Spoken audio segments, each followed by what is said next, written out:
Welcome to RNS. I'm Dilly, And I'm Evan. and just some quick housekeeping before we get into the my favorite film, Back to the Future.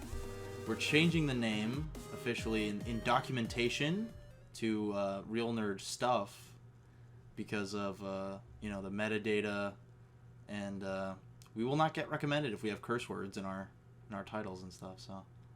But we can still call it real nerd shit. Yeah, in our little inner circles, in our echo chamber, if you will, we'll still call it real nerd stuff, real nerd shit. Yes. Yeah.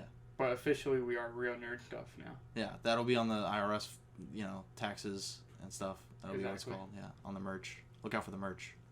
And also, now we have a whole whopping 29 subscribers. That's pretty good. That's awesome. We love all 29 of you. We Thank do. you. Yeah, man. Fucking. As far as we know, you're all watching every episode. So thanks. And if you're not, just lie and tell us that you are. If you're not, get every device you have, and just play the entire episode on mute and don't watch it. And it helps. Just give us the views. It helps a lot. Yeah, because YouTube, it counts the views as, watch time now. Yeah. It's been for a while, but... Yeah, so do that. Don't care if you watch. Just play it. Don't care. And give it a like. And give Just it a kidding. Please watch. Give us criticism. We like it. No, I do like when people... Like, the Nicktoons one. The Nicktoons one was awesome because people were actually commenting about, oh, yeah, I really want Lola Bunny or whatever. So, Lola Bunny. Yeah, please put Lola Bunny. So that was really cool. Yeah, That was really cool. So, yeah, we appreciate the love, the steady growth. I think we cracked 200 on 2 different episodes. Is that right? Either one or two. I know the Nicktoons one definitely has Nicktoons over one? 200 Very views. nice, very nice. So, Very cool. I'll take it. 200 views. Why not? So yeah, RNS gonna be a giant, media sensation. We're almost Joe Rogan.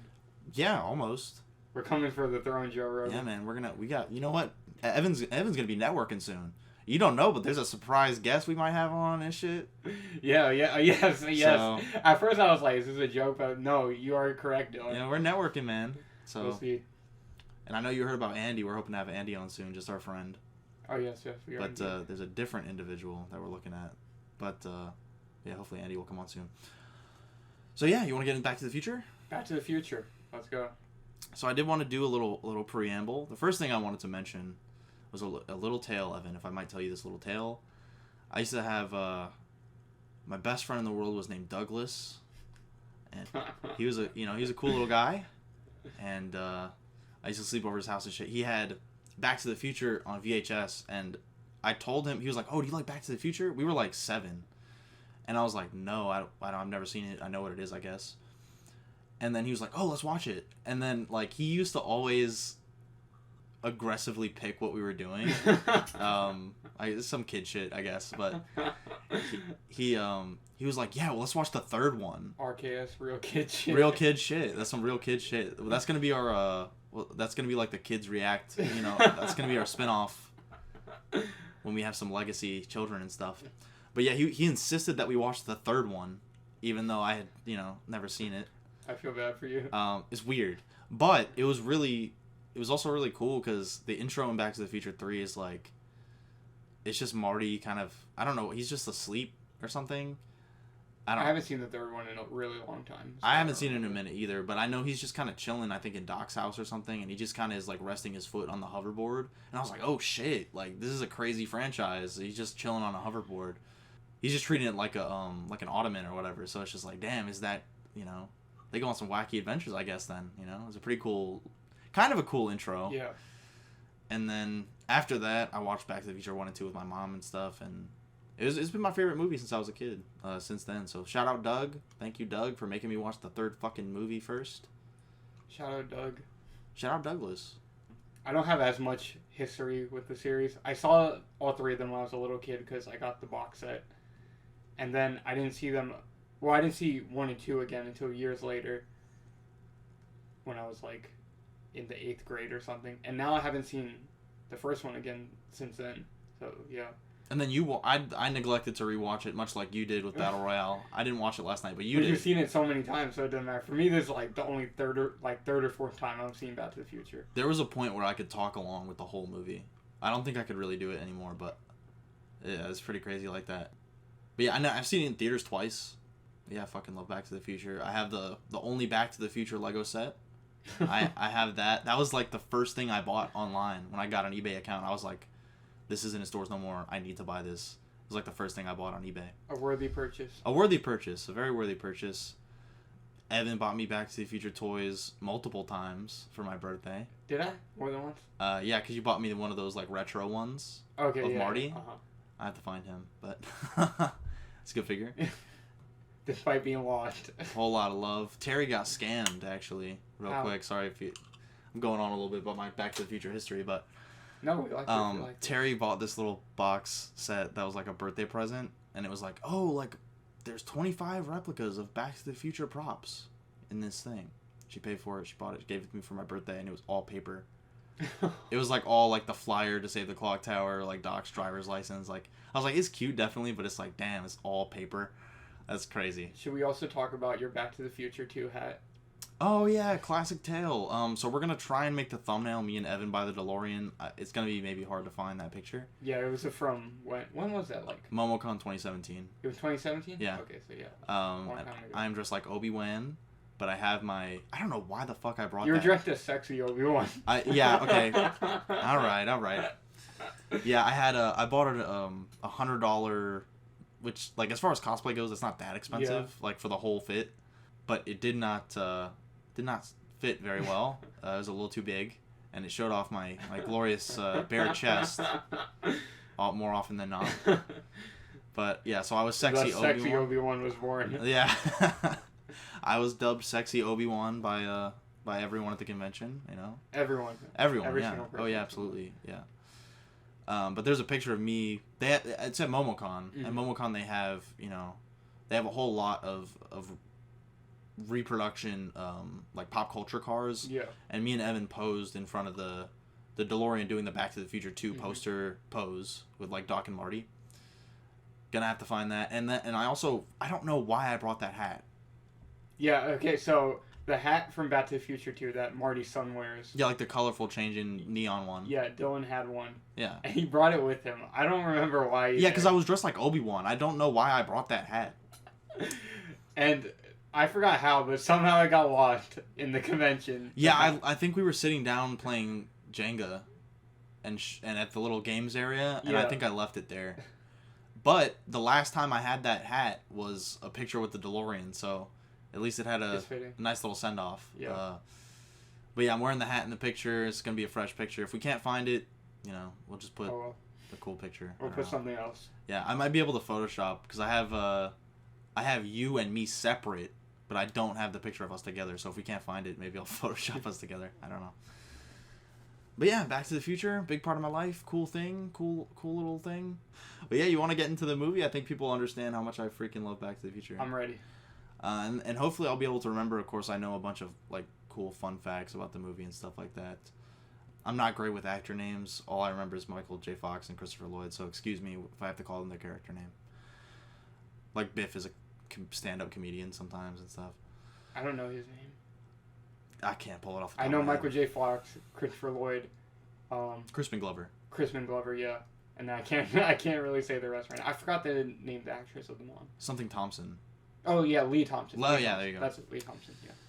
So yeah, Back to the Future. I guess we'll get into the beginning of the movie. Back to the Future starts with a big house full of clocks. Yeah. Am I right? You get a big house full of clocks. Marty comes in.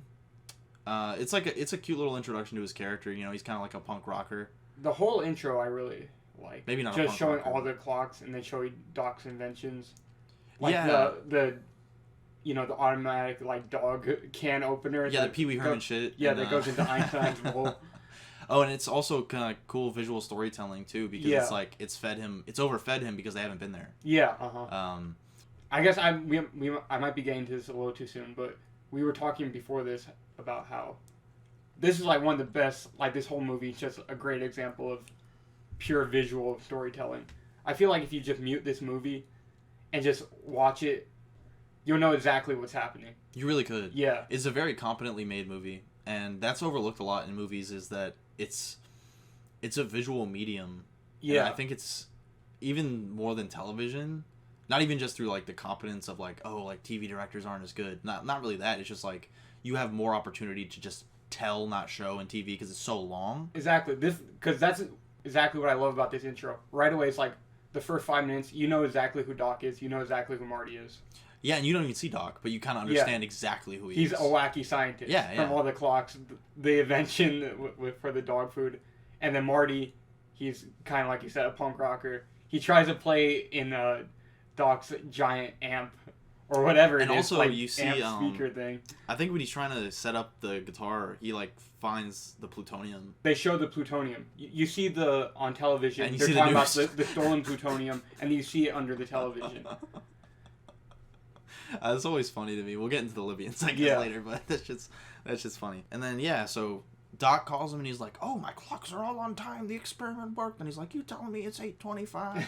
And then he leaves. We get a cool BK cameo. You see Burger King. And I didn't notice that. There's definitely Burger King because I always thought that 80s logo was pretty clean. Yeah. And you get some great Huey Lewis music. Some Huey Lewis and the news. Yeah. Back to the Future made me think I was a Huey Lewis fan. You know, I used to have that was one of the few songs on my old MP3 player. Well, Sports is a great album.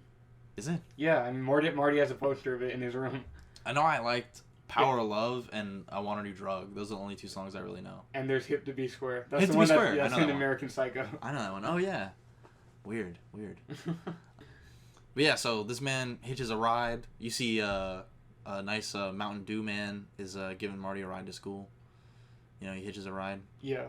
He gets there. He's late, of course. He meets his cool girlfriend, and one thing you mentioned earlier that's like, oh, that's kind of stupid. Like towards the end, we'll get into that too. But one thing I don't like about this movie is when he gets to the school, the principal's like, "Your family's a fucking piece of shit," which is a little like heavy-handed, I guess. Yeah.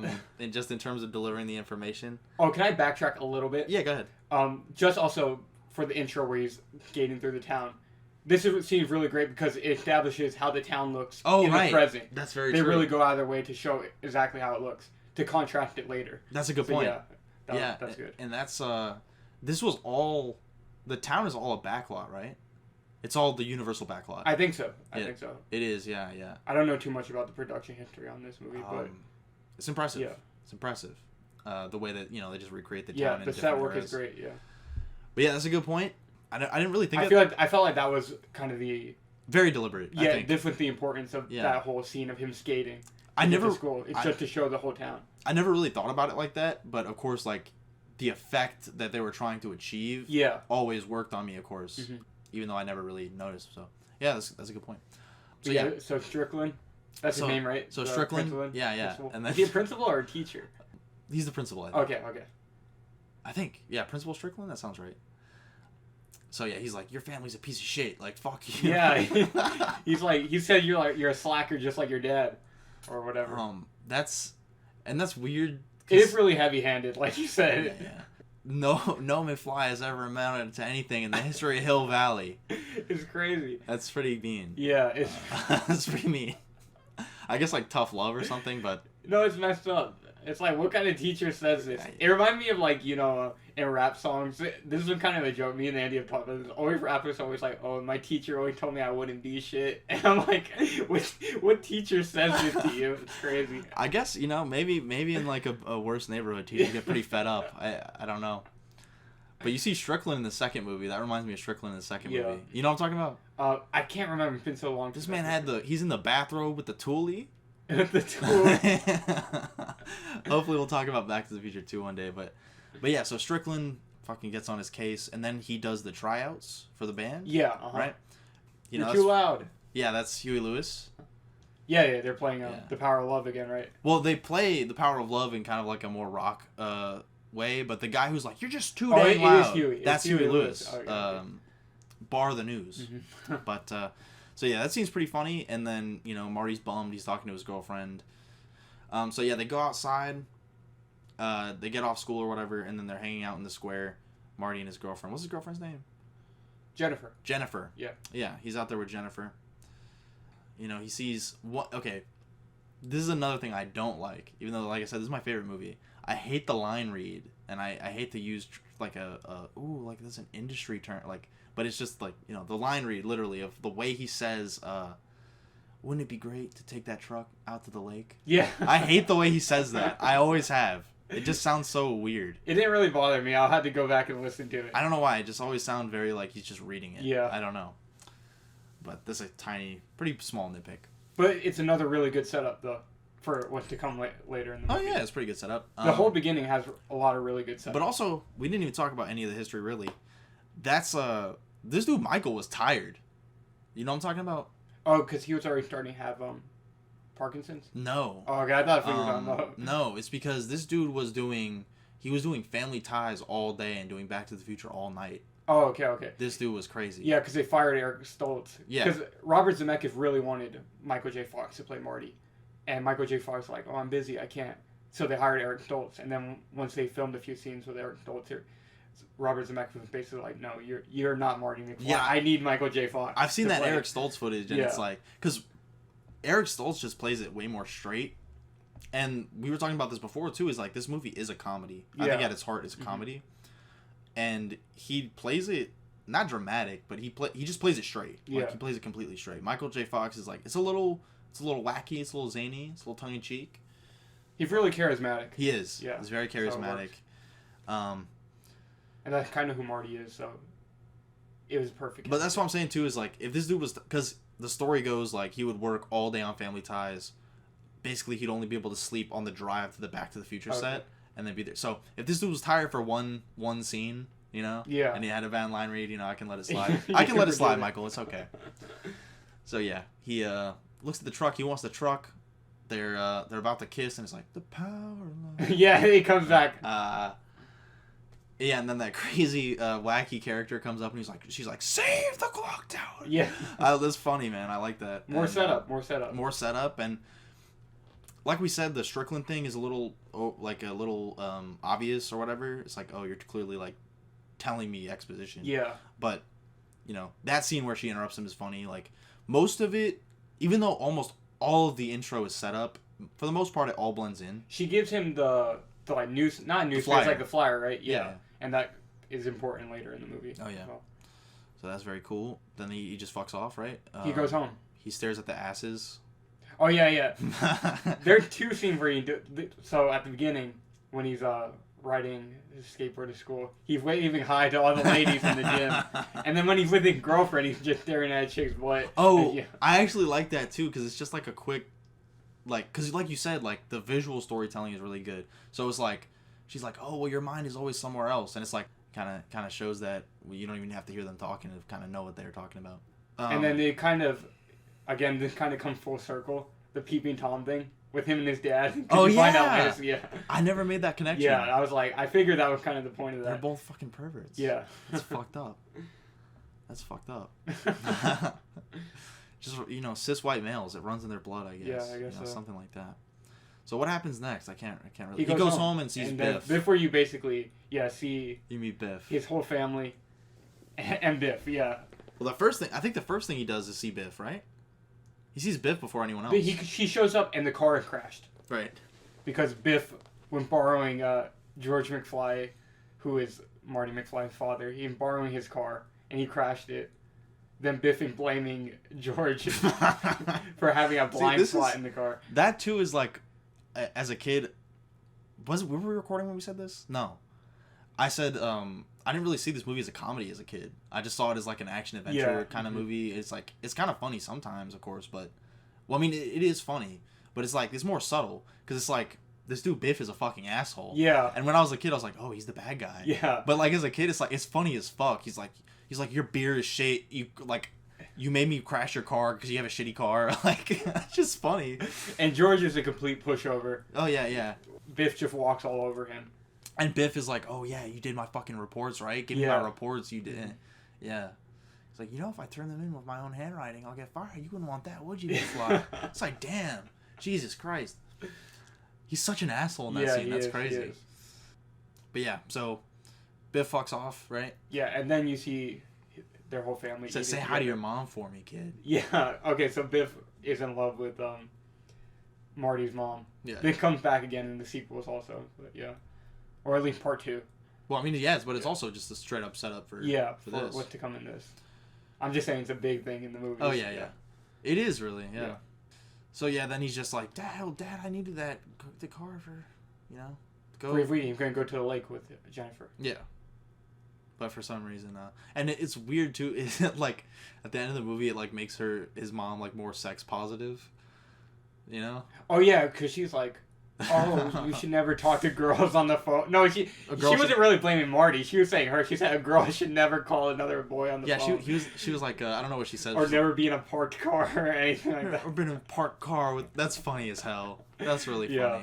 And it's like the reason the joke is subtle too is because it's like, it's not like some fucking bullshit Christopher Nolan thing where like you have to watch the movie twice, but if you're not paying attention, you might miss that, and it's a pretty funny joke where because like, it comes back later. Because it's like an hour later, but she directly is like. That's what I was saying earlier. Like there's like so much setup in the very beginning of the movie that all comes back like. There's just setup all later. over the place. Yeah, it's great.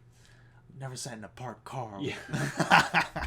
So yeah, George is a complete pushover, and he's kind of detached from his family, Marty and his two siblings and his wife. Like you see when they're eating dinner together, he's just not paying attention at all. He's just watching the TV. Yeah, because they're watching The Honeymooners. Yeah, I think. Yeah, they are because that's a setup too. Yeah, that's also a setup. And George's just laughing his ass off at the TV while his mom talking about how they met because he got hit by a car by while he was bird watching. Yeah, by even bird watching. Yeah. Yeah, he's very astute. By Marty's grandfather, and that's how they met. And George is just not paying attention at all, and also Marty's older brother, he works at like a fast food restaurant, I think. Something he like does. That. Yeah, and I don't know what the sister does, but it's implied that she's kind of like lonely. She's just a kid. Yeah, no, she's older than Marty though, because she already graduated. Oh, she had the sweater. Oh, she's in college. Class of '84 or whatever. Oh, she's in college. I think, yeah. So she's older than Marty, but she's kind of lonely, I guess. Like she's saying, like, "Oh, how am I ever supposed to be a boyfriend if my mom is like this?" True. Yeah, the mom is an alcoholic. Oh yeah. Yeah, which again more set up for something to come later. It's relatable. Yeah. To everyone. So we kind of see Marty just he doesn't like his family. I guess it's safe to say. Not that he doesn't like them, but he's like, you could all be doing a lot better than you are. I think, and it's also like... I would say he has a lot more aspiration than any of them. Yeah, because he wants to be a rock star and all that. They're all pretty much fuck-ups. Yeah. I guess the sisters, like, remains to be seen, but clearly his mom and dad are, like, not fulfilled, and, like, his brother is just working at... I think it's fast food. Yeah, it is. I think so. Yeah, because... And it's... that you can't help but bring up the ending because it's funny, but yeah, his brother has like a suit and he's like, I'm going to the office. Yeah. So yeah, they're all kind of fuck ups, like you said, I guess, or at least they don't have a lot of aspiration, or they're at least stagnant. Yeah, and they're also not very involved with each other, even though they try to be, but they're not very involved with each other. And Marty doesn't really want to be like that. Yeah. Then what happens after that? He wakes up. He takes a nap and he wakes up, and then you get another. Doc is calling him. Hold on, before that, Evan. Yes. Another BK cameo. So. Jesus, you know all the Burger King cameos. There's a Burger King cup on his. Is there a Pepsi free there too? Dresser? No. Not yet. No. And there's a Huey Lewis poster on his wall. Oh right, there you go. Okay, cool. We're breaking down all the Easter eggs. Yes. We're breaking down all the Easter eggs. Okay. And Doc calls him. He's like, "You need to get over here to the parking lot of the mall." And so he goes, and this is where we learn that he's built some kind of crazy contraption, invention out of what was I about to say? A DeLorean. Out of McDonald's. There might be a McDonald's somewhere in there. Who knows? Nah, Burger King There's all day. only Burger King. Burger King all day. There's a JCPenney's. That dude, you see that in the mall. That dude Rob Zemeckis got his BK check, man. He did. For a fact. Also, real quick, before we get to Doc, there's also another setup is like Twin Pine Mall. You know what I'm talking about? Back to the Future predicted 9/11. No. No. Have you heard that before?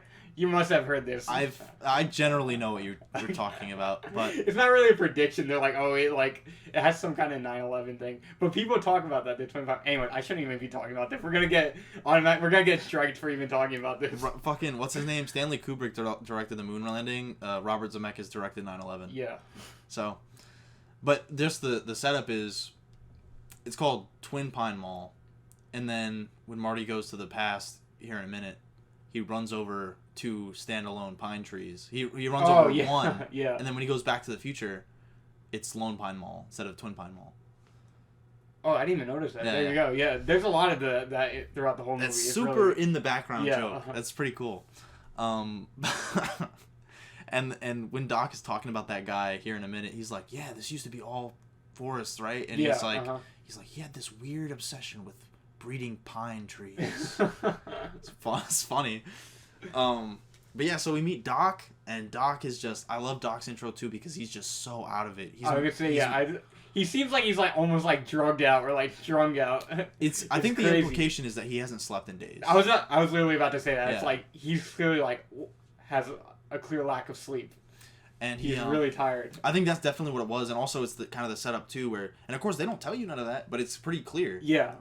Because like we said, like the Einstein's bowl has been just like feeding it without them being there. Yeah.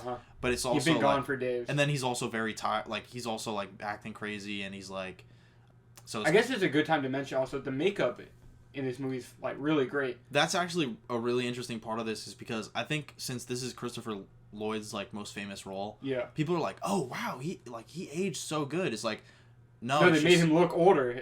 Yeah, it's just they made him look... How old was he in this? 50? I'm not sure. Probably somewhere around there, yeah. Because like, he's probably, in his 80s now, I guess? Yeah. Yeah. But people think he looks good for his age, like...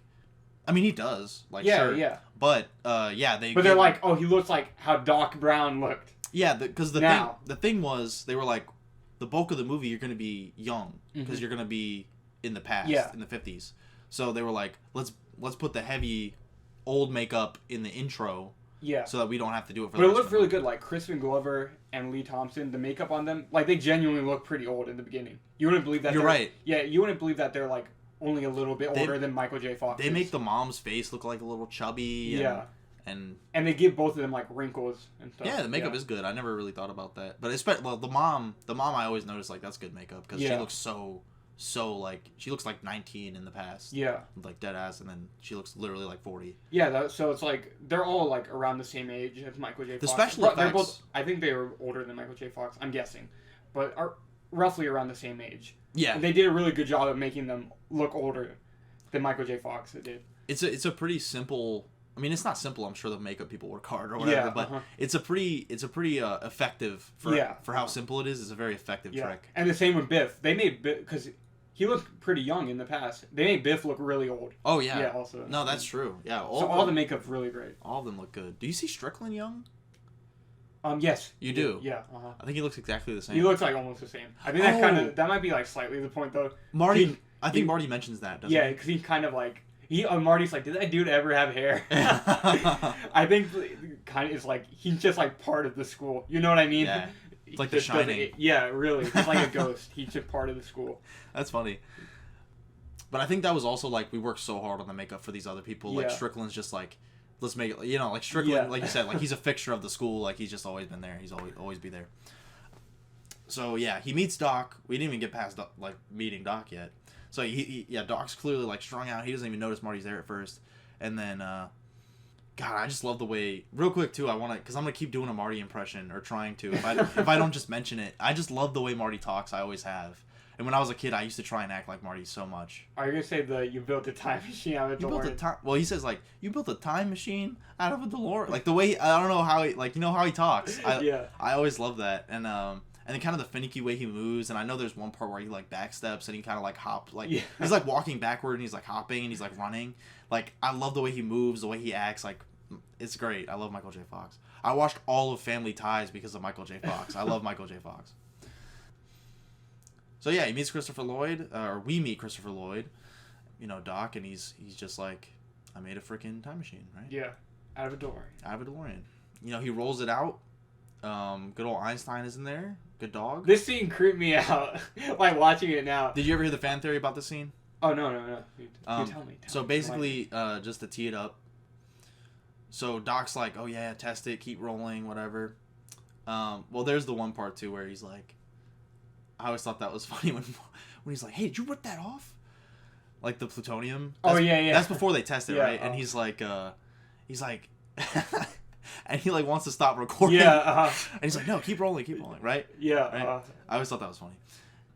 So yeah, they all get hazmat suited up. They test the DeLorean, and Doc has Marty he tees it up so the DeLorean is facing them across the parking lot. This was part of what I was talking about. Yeah. I was saying he like makes sure he won't let Marty get out of the way. Yeah, so DeLorean. he revs it up. It fucking speeds at them. And he does not know, like, with 100% confirmation if it's going to work or not. So he's willing to risk him and Marty's life. That's a fan theory. Did you know that?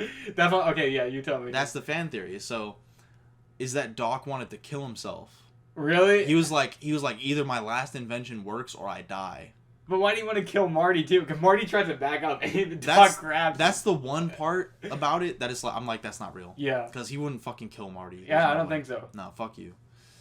But what I'm going to say is, I don't like how he's like, Einstein, that poor innocent dog, put him in this car that going almost 100 miles per hour. That's another fun fact, too, is in the test screenings, the people, they didn't expect people had very strong reactions to Einstein. Like, they were terrified that he was going to die. Yeah. And they were very relieved when he came back. So, I just thought that was interesting. I was watching something about the way, like, animals affect you in movies and shit, and they were talking about that.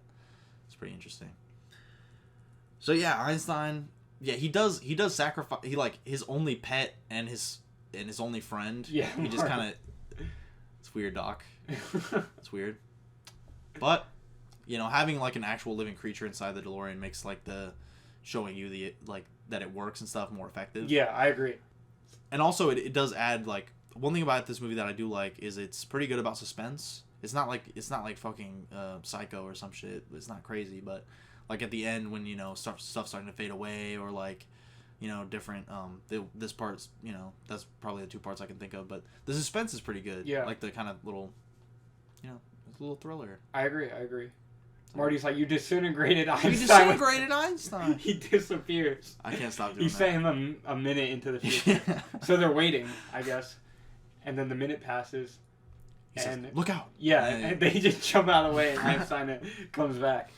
God, that looks so good. Yeah, and all the special effects look great. The time machine worked. And then I think Doc wants to go 30 years into the future. And he's ready to go. Then he forgets he had to take some of the plutonium with him. Yeah, he's like, oh, one pill, one trip. No, but real quick, before we get into the rest of the movie, I do want to talk about real quick, because that was the introduction of the DeLorean, that scene. He rolls it out of a big, like, 18-wheeler or something, right? Or trailer. I can't remember. But it has, like, you'd think they knew it would become iconic the way they introduce it. Yeah. You know? Like, the way they roll it out and everything. Iconic car, DeLorean. Any thoughts on DeLorean real quick? I feel like they low-key kind of make fun of the DeLorean throughout this movie. Because isn't the DeLorean known for having a shitty engine? The DeLorean is a piece of shit. Yeah, it's known for having a terrible engine, right? I might be wrong. No, you're right. I think that's it, right? Yeah. You're right. And then we see throughout the movie multiple times, Marty can't get the car to start. And so I always thought they were poking fun at DeLorean with that. It's like the fucking use every part of the Buffalo. Yeah. Because of course they choose it because it looks like, oh, it's kind of a space agey looking car. Yeah, the doors open up. And it just like, it looks cool for like a time machine car. You know, it's just like the stainless steel and shit. But it's also the fact of like, the car was a piece of shit. So when you need like a quick moment of like, oh, is this going to work or not? Like, for people that know about the car, they know it's a piece of shit. Yeah. It might not start, you know? You never know. It's almost like Doc chose it really just for the aesthetic purposes. He did. Yeah. Yeah. And he also says, there's one part where he's like, the stainless steel makes it and then right before that, or right after that, the DeLorean comes, and he's like, look out, you know? Yeah. Uh-huh. Like, I like that too, because it's like, it gives you like a hint of technobabble, but it's like, nah, keep going, keep moving. Because they have to do something. Yeah, he's like, we don't need to get caught up in it. Yeah. That's good. It's really good. So, and I like that too. The technical aspects in this movie are handled well. Like, they're very simple, easy to understand, and they don't try and go Star Trek on you or some shit where it's like over-explained or anything. Also, you see some of the effects for the first time in this scene. And I read about during the production they had to rush like the effects and everything, but still they look pretty good for the time. In my opinion, you can't tell. Like, yeah, it's fine. I think the whole movie looks perfect. Yeah, but it was rushed because of the whole production delays and stuff with Michael J. Fox and everything. But it looks fine to me. But because you know how we were saying, like, oh, there's a couple lines or something that we don't like necessarily. I can't think of a bad effect. I'm not really. Yeah, it all looks fine. I like it all. Yeah. So, the DeLorean comes back from the past, I guess. Yeah. And it's covered in ice. Yeah. That effect progressively leaves over the course of the movies. This part, yeah, it does. They got tired of that, I guess. Yeah. Too much wasted money having to put fake ice all over a car. Once Doc gets the DeLorean back, he does make upgrades to it, so maybe he fixed that. Can I say something that kind of bothers me about this scene, though? Yeah. It doesn't bother me, as in, like, as far as writing goes, or, like, the filmmaking. It's just a personal thing. And we kind of talked about this a little bit. We'll get to it at the end. But it always kind of bothered me, like, just personally, like I say, it's weird how now the Einstein he has will never really be the same Einstein. Does that make sense? Because he lost a minute? You know what I mean? No, he's not this different. It's really hard to explain, like, how I think about it in my head. It's like, it's a different Einstein. Nah, it's not a different You know what I mean? Not really. I don't agree. It's hard to explain. Because How now is the he different? Einstein he sent into the future, the Einstein he's known his entire life, already went to that minute in the future. And now he's living with future Marty and Doc. What do you mean? It's really hard to explain. Like, how I He's only envision it gone in for a my head. minute. But it's like, not as like a different universe or anything, but it's just like, this is not the same Einstein. I don't agree. I don't agree. You're a weirdo. I might be. But there is an aspect. That's how of I that. always. It's like, it's something I thought about when I was a kid. I'm like, damn, that's kind of scary. No, we can get into that later because I think what you're trying. That's not exactly the same as What- what we were talking about before, but it's along the similar I think lines. what you're trying to say will make more sense when you talk about how you feel about the ending. Yeah. So we'll get into that later. I think that makes more sense. Yeah. So the DeLorean comes out. He's like, oh, is it hot? He's like, no, you fucking idiot. It's covered in ice. So yeah, it's cold. He opens it up. Einstein is okay. Thank Einstein's goodness. perfectly fine. Everyone. He didn't freeze. Everyone has a sigh of relief. Einstein is okay. And is there anything significant happens before the Libyans come?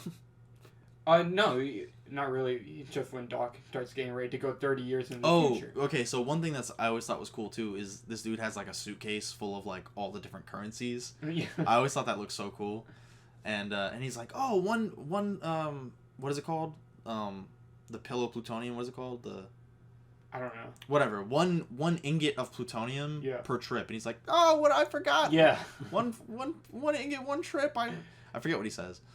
Marty just kind of reacts to the plutonium thing badly in general. He's like, how the hell did you get a thing of plutonium? Yeah, he said, what does this man say? He's like, I gave them a He said you don't get plutonium from, he says like a corner store or something. Like Yeah. you just walk into a corner store and buy some plutonium. And this man earlier, he's like, yeah, I gave them a... Which will also be set up for a joke later in the movie again. Oh, yeah.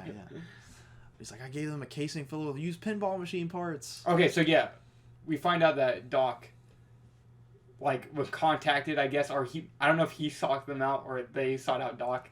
If he sought them out, that makes him a little more evil. Yeah, he wanted some plutonium for his invention.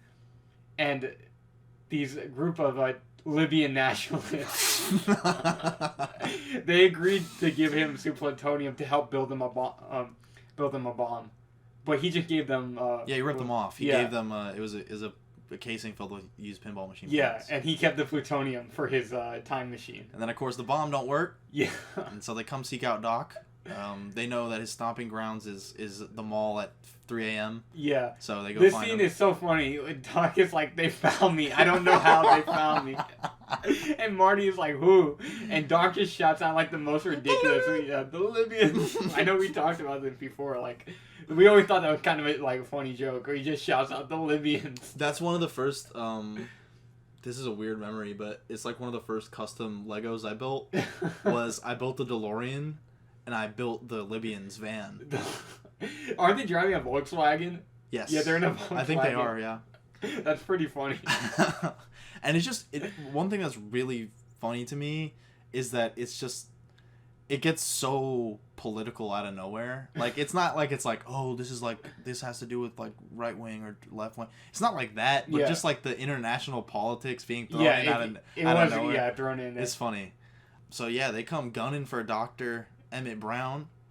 And they kill him. They fucking... This man... But I always forget this man had a gun. And it's not loaded, right? He's trying to shoot it, but it isn't loaded. I think Doc sent some shots. No, he No? tried to shoot it, nothing comes out. He didn't have no shots? No. Dang. Oil your gun, Doc. Oil your gun. Everyone out there, oil your gun. And then, yeah, they shoot up Doc. Marty says, "You bastards!" You bastards. And then he hops in the DeLorean, and I guess he accidentally traveled to the he was trying to just drive away. Says, let's see if you bastards can do 90. Yeah, and then he goes 88, and he accidentally. Of course, the trigger's 88. Yeah. Yeah, goes sent to the past to the day that Doc, first had the idea for time travel. Yeah, because Doc was showing how it works. He was like, oh, if you wanted to go to the birth of Christ or this and that, or if you, and he's like, I always thought that seemed funny. December 25th, 000. I thought that was funny. Or witness the birth of Christ. And he says, he's like, a red letter date in the history of science. Yeah. And he says his own time, like his own date for when he thought of time travel. I always thought that was funny. And then that's the example he leaves off on. Yeah. So it never gets corrected. So that's the one Marty is automatically sent to, because the trigger for going back in time is getting to 88 miles per hour, famously. And then, so he's running from the Libyans, goes back in time, and it's at night. He crashes into a tree, thus initiating the Lone Pine Mall as opposed to the Twin Pine Mall. He crashes into their shed. He still has the hazmat suit on, and, the kid comes out with mystery tails or whatever. Oh, yeah, Tales from Space. Tales from Space. Real quick, do you want to talk about another fun fact relating to that? Have you heard of that story about the producer that wanted to change the name of the movie? No, I don't know. Yeah, he was like, no one will ever see a movie called Back to the Future. And he suggested the name The Man from Pluto or something. He was like, call it The Man from Pluto. Why would you call it that? I don't know. What does that have to do with any of the If that was what the comic book was called, maybe. But that is not what the comic book is called. I've never heard that. Yeah, that's a true story. And then I think it was Robert Zemeckis that replied to that, and he was like, "Dude, that's funny. That's a funny joke." Like, cause he knew the producer wasn't joking at all, but he was like, "If I make him think I thought that was a joke, he'll just be embarrassed and leave me alone." So that was pretty funny. So that wasn't a real comic book cover, right? I don't think so. I don't think so. Yeah, because I don't think Tales from Space. I don't think. And I think it's made to mimic. The DeLorean crashed. And his, Yeah. Which is pretty cute.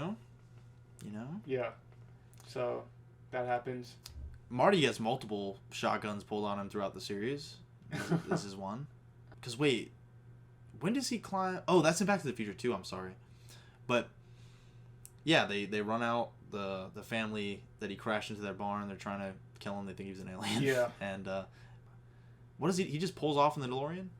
Yeah. Pretty much. He just gets back in the car. And then this when we see the engine fail for the first time. Right. And he has to, he takes off his excess of layers of clothing.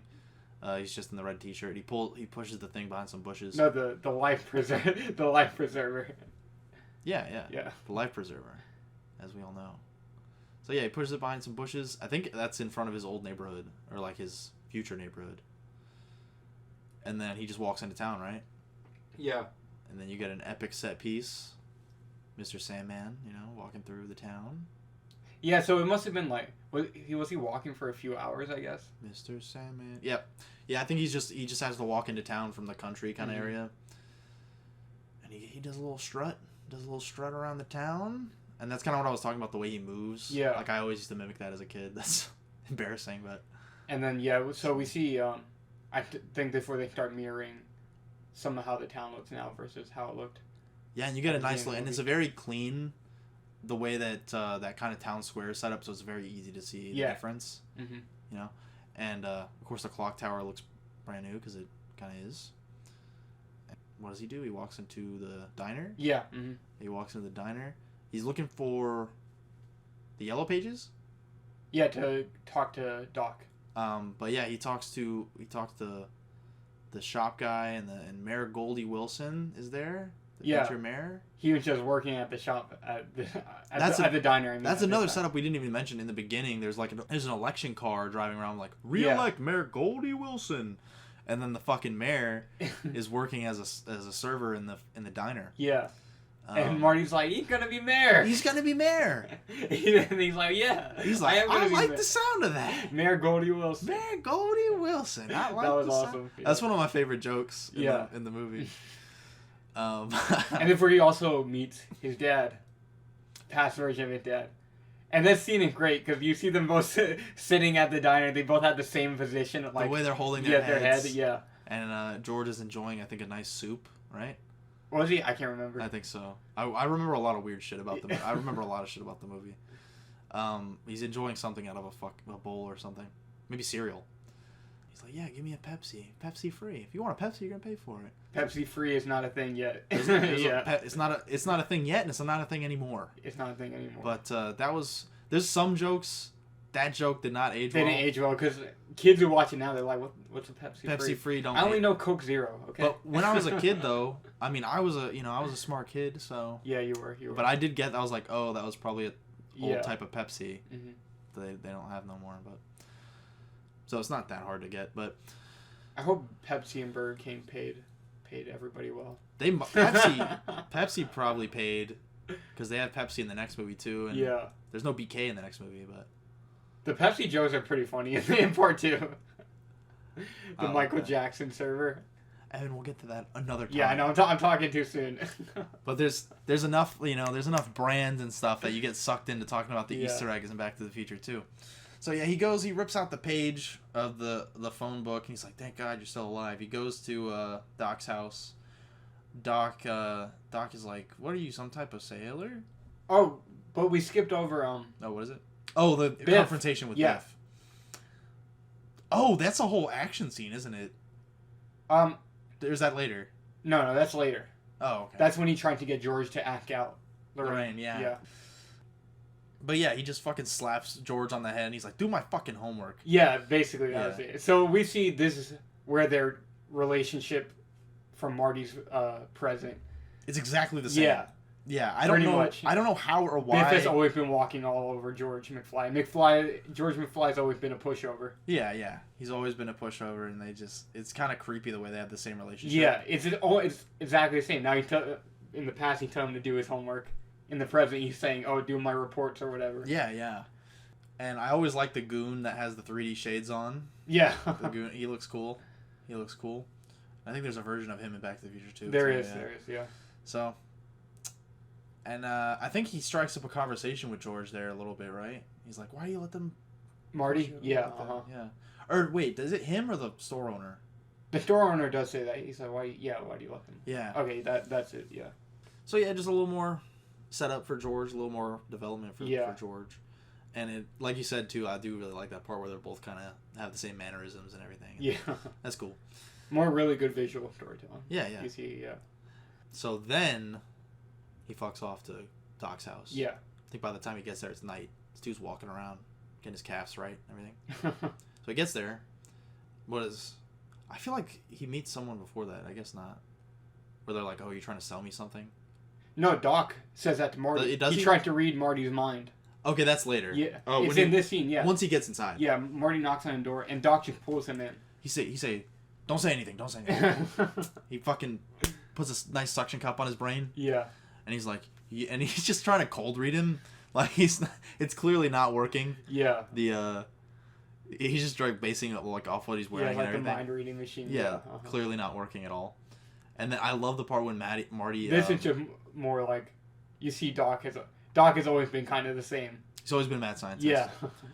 Yeah, I think it's really, it's like silly but pretty dramatic when Marty like pulls the suction cup off. I like how it leaves the mark on his head. Yeah, it says like, and he pulls it off and he's like, "I'm from the." What does he say?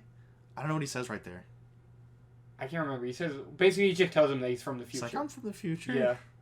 Doc, I'm from the future. Doc doesn't believe him. It's kind of strange though that Doc didn't believe him. The day he made he thought of time travel. Yeah. So yeah, he has the bandage on his head. So the story is that Doc slipped. Like, he was changing a clock, right? Yeah. And he was using a toilet as a step ladder. He slipped and fell, hit his head on the toilet. And I guess while he blacked out, he woke up and he realized, "Oh, time travel. Yeah. I know what I need to do. Time travel." How I thought it. That's how he thought of the flux capacitor. Oh, yeah, right. The flux capacitor, as my uncle would say. And that's how Marty convinces Doc that he is indeed from the future, because he knows that story. And that story just happened, so how the hell else could he know that? Exactly, and he doesn't know Marty at all, of course. Okay, so Marty explained to him how the flux capacitor works and how much power they need. Marty tells him that he's stuck in the past because he doesn't have any plutonium or electricity. Yeah, they're in Doc's living room talking about, like, and he's like, yeah, you're my only hope for getting back home. Yeah. So yeah, it's a lot of power. Then Marty has the flyer, of course, for the lightning storm. Yeah, and Doc is like, he's like, oh, maybe where you're from, Marty, you can just go anywhere and buy some plutonium. but in this past, plutonium at any corner drugstore. So yeah, like that's something that comes full circle with the joke from earlier. Where Marty's like, did you buy this from a convenience store? Yeah. Oh, it's funny. Doc thinks like the future must be like a war-ravaged world. It's like a post-apocalyptic nuclear wasteland. That's kind of funny. That is funny. There's some pretty good, like, Doc's perception of the future jokes. There's some pretty good ones. Oh, and that's one joke, too, is that's also another joke and another fun fact that we brushed past is, like, because doesn't he turn Marty away and Marty comes back or something? Or does he just sit there while waiting for him? He convinces, after Marty convinces him that he's from the future, he's like, okay, you need to stay here while we wait for next Saturday for the clock tower to get struck by lightning. Because Marty had the flyer from earlier. Right. And the clock tower was struck by lightning that day. So Doc's basically like, you're just going to stay here with me so you don't mess up the flow of time or anything. Yeah, yeah. Well, this is what we skipped over. Marty already kind of messed up the flow of time when he saved George from getting hit by the car.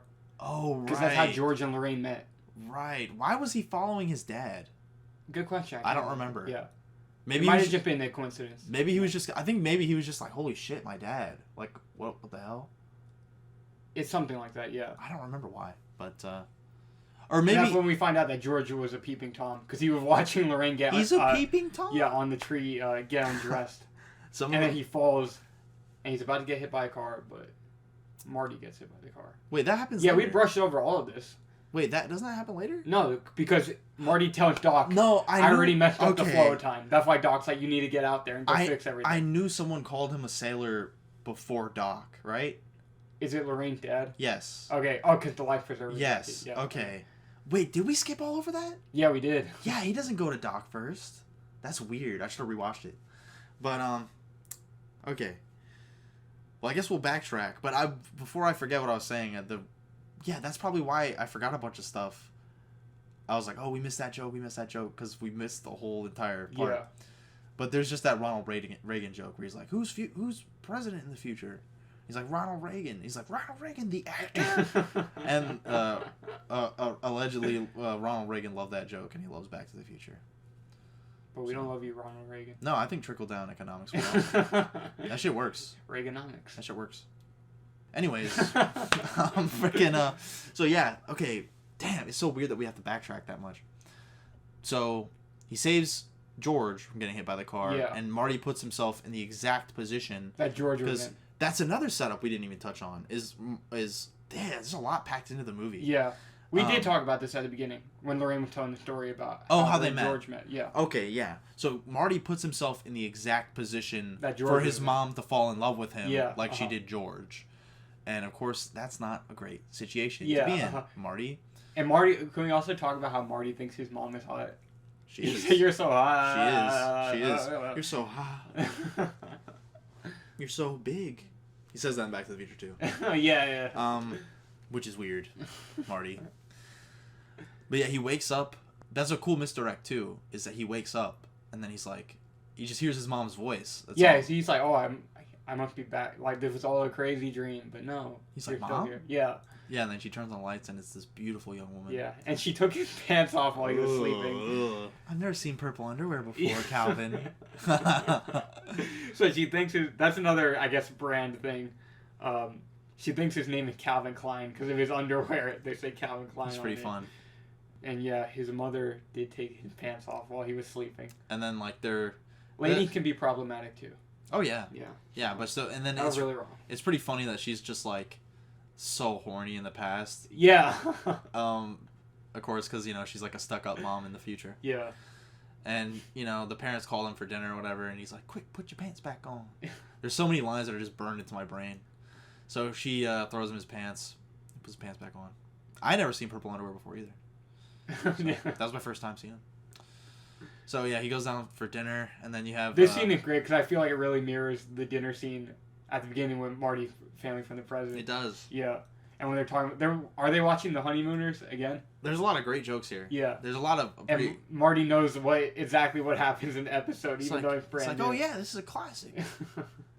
It's a rerun. Yeah, what the fuck is a rerun, Marty? The little brother. Yeah, he has like the coonskin cap. Yeah. Yeah. And then there's the. I think that's that kid ends up being who played the older brother in the Wonder Years.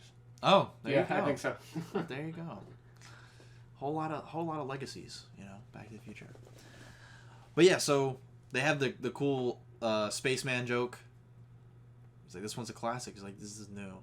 Yeah. And he's like, they're talking about television sets. He's like, well, we got 2 of them. And he's like, yeah. He's kidding you, honey. No one has 2 television sets. So, and of course, last night you messaged me. This is like the one part you messaged me about while you were watching is this scene is funny as fuck to me. It's almost disturbing, but it's funny. It is disturbing. So yeah, in the beginning of the movie, we find out that they're gathering, I guess, a family for Lorraine's brother, Marty's Uncle Joey. Uncle Jailbird Joey? Yeah, to get out of prison, but no, he didn't make parole. Yeah, he didn't make parole. So in the past, Uncle Joey is still a baby, and he's in the crypt. And Marty walks up to him, and he's like, "Oh, so you're Uncle Joey? Better get used to these bars, kid." That made me laugh really fucking hard. But then it gets even funnier because then Marty's grandmother, Joey's mom, walks up and he's like, "Oh yeah, whenever we take him out of the crib, he just starts crying, so we just leave him in there. He's happier in there." So it's weird. Uncle Joey has some kind of subconscious desire ever since he was a child to be locked up, to be contained. To be contained. Dude, just get into BDSM or something. So, which is really weird. Don't gotta be in jail. It's funny, yeah. It's really funny. It's funny that this character that we never really see, like, of course we see him as a baby, but we never see him growing up or anything. Yeah. We never see him talk. He doesn't have a line. He gets a little arc. He gets a pretty, it's a pretty hefty amount of development for a character we never meet. It's really funny. That's a joke that never, especially the part with Marty's grandmother.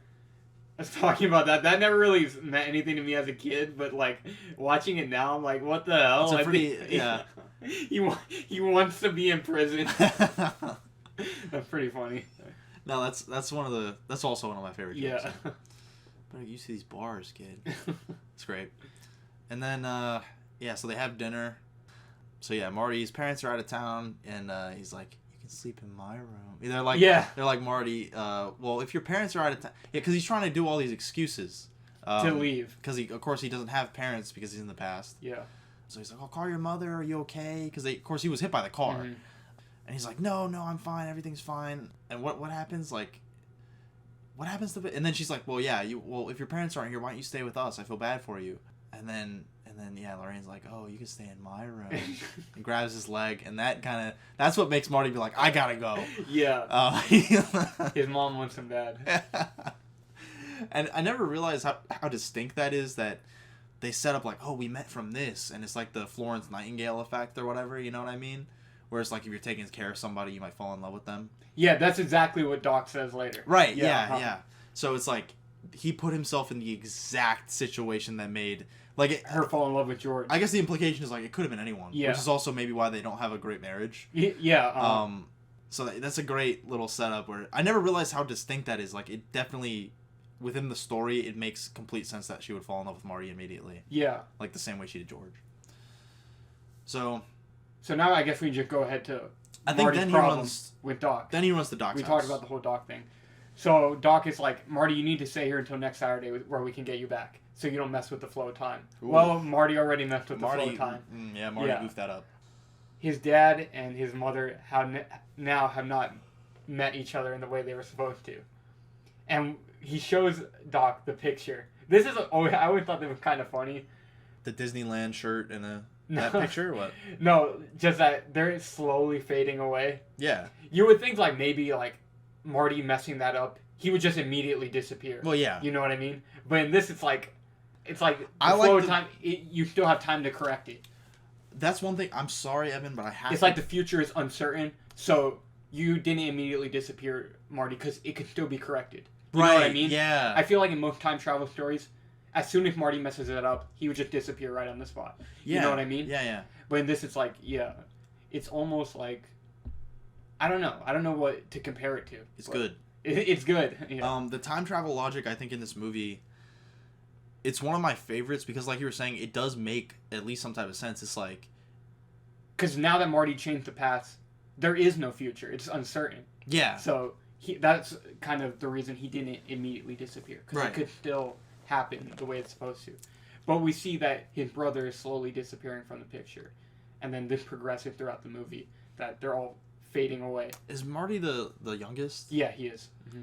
Well, I guess it would make more sense if he disappeared first, but for the sake of drama... For the sake of the movie, it's fine. I literally had the same thought when I was watching it last night. I was like, if Marty's the youngest, wouldn't he disappear first?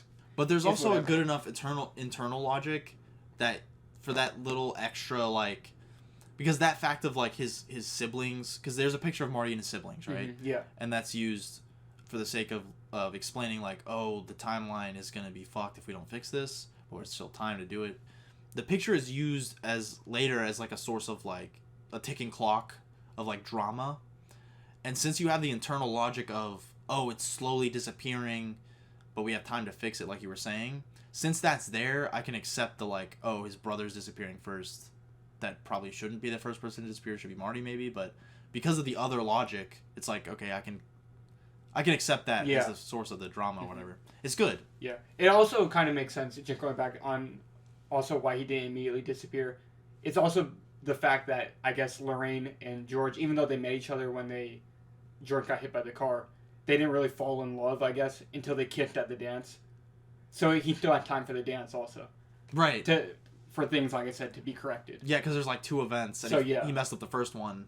He has to fix the second one. So he can't mess up the second one. Right, right. Everything kind of lines up perfectly. Doc invented time travel, and his parents met all within the same time frame. And the lightning strike happens the same night of the dance. He got stuck in the past in the perfect week. Yeah, pretty much. For a cool story to happen. Yeah. So, from this point, the rest of the movie is basically Marty trying to get his parents together. Yeah. That's the main conflict. Yeah, that's pretty much that's pretty much the movie. And so after that, what happens? After Doc, they go by the... Well, because he explains to Doc the issue of his parents haven't met, and then they go to the high school, right? Yeah, uh-huh. Yeah, and then... Well, he gets Marty some past clothes. Marty looks pretty clean. Yeah. And then we see George getting kicked around in school. Yeah. He has a kick me sign on the back of his... And this, I always thought it funny because, you know, I'd never thought of Doc Brown as someone who's probably going to be, like, particularly popular or anything like that. But even he's like, oh my god, your dad's a loser. Yeah, no, he's like... And he knows Marty's a cool guy. He's like, you're related to him? Yeah. That's crazy. Yeah, skips a generation, you know? What they say? Yeah, I thought that was funny. Poor Georgie. Yeah, Marty's just like, oh my god. You know, my dad. You said George is your favorite character? George is your favorite character? It's funny. The whole George story is just funny to me. He's good. Yeah. Yeah, I relate to him. I probably relate to him more than anyone in the movie. To be honest, no joke. I'm like, yeah, it's like, I don't want to say George is my favorite character. I'm like, what does that say about me? But, you know, we're supposed to keep it real. He has a good redemption. Not redemption necessarily, but he has a good little arc. Yeah, he does. It comes around for him. Also, I like George's haircut. Oh. He back in the 50s, this man rocking a haircut like a mid-2000s My Chemical Romance fan. his haircut. I'm like... That's why everyone thought he was a loser. Yeah. But he was ahead of his time. What was I gonna say? There's one thing I wanted to mention that I like is there's the aspect like George. She felt bad for George when he got hit by the car. Leah Thompson's character. Yeah. Mm-hmm. But Marty, like maybe we don't know, but maybe she felt for Marty even harder because he was trying to save somebody. Yeah. And then at the end of the movie, she falls for George when he saves her. Yeah. So it's kind of like, I mean, you don't want to put that on relationships like, oh, you have to like save someone from being raped to make them love you. It was the 80s, dude. But they always go for some shit like that. It's a more healthy start to a relationship than like pity versus admiration. Yeah, like we said, that's how. Because like you said, that's why at first you could see their marriage isn't so great. Right. Yeah. Because it was just like, oh, they just happen to kind of get with each other through circumstantial stuff. Yeah. Whereas this one, it's like, oh, she actually... What happens at the end? She actually has a reason to love George, I guess. Yeah. Because he stood up for himself. And Marty helps him. We kind of completed George's arc already. He's a loser. He stands up for himself by the end of the movie. And Marty helps him do that. Yeah, that's really good. That's really good. I never thought about some of this cool stuff before, Evan. Some cool, like some of the like you were pointing out some of the technical stuff. It's crazy that I've seen this movie so many times and I never really thought about like the technical actual payoffs and setups sometimes. Mm-hmm. But yeah, so they go to the high school. George is a dickhead. He gets bullied. And then Marty sits down next to him. You know, they talk about his science fiction. Yeah, okay, so, yeah, this, where Marty's trying to help George stand up for himself. Because he's like, George's like, he's not confident at all. He's like, no, I can never share these stories with anybody. But Marty's like, why not? Yeah. Yeah, he's like, just do it, who cares? Which is good advice. Yeah, Which is good advice. Because it's again, more the comparisons, like, the traits that George has, you see them in Marty. Well, Marty, he has a creative side also. He wants to be a rock star. And when he sees George write stories, he's like, well, I never thought that, I never knew you did anything creative. Yeah, that's what he says, yeah. Yeah. And then George talks about how kind of hard it is to share your work. And Marty kind of relates to that. Yeah. But Marty, I would say, like we've discussed before, Marty's way more outgoing than George is. And he's more willing to, try and share his work. I never thought about that, too. But he's not completely confident in it either, as we saw at the beginning of the movie. Yeah, but at least he's doing it. Yeah. Yeah. But I was going to say, of course, there's the aspect of, like... They do a lot of, like, throughout this movie.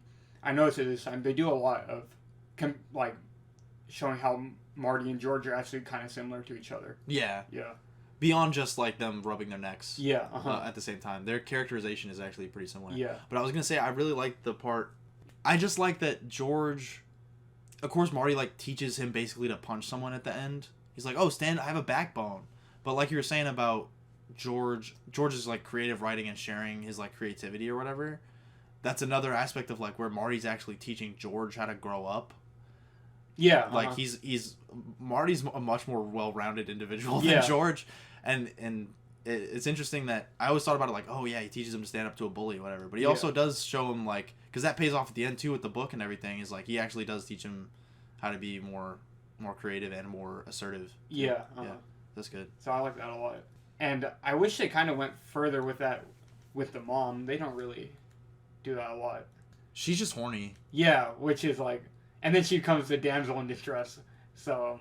But like I said, I guess in the 80s, whatever, that's what they were doing. Does this movie pass the Bechdel test? What is that, like, speaking lines? Probably. She speaks a lot in the movie. But it's the Bechdel test does a... I thought that was the speaking line thing. It is. Okay. But does a female character talk to another female character about something other than a man? No. I don't... Because that's all Lorraine talks about with her two friends that we see in, like, 2 scenes. I mean, I'm sure she talks about how she's in love with Marty. Oh, wait, do the sister and the mom only talk about boys? Yeah. Really? Yeah. Weird. So yeah, as far the female... Back to the Future's sexist the whole time. The female stuff in it isn't great, because like I said, they don't do the characterization they do with Marty and George. They don't really do that with the mom. Like, the only thing is, like...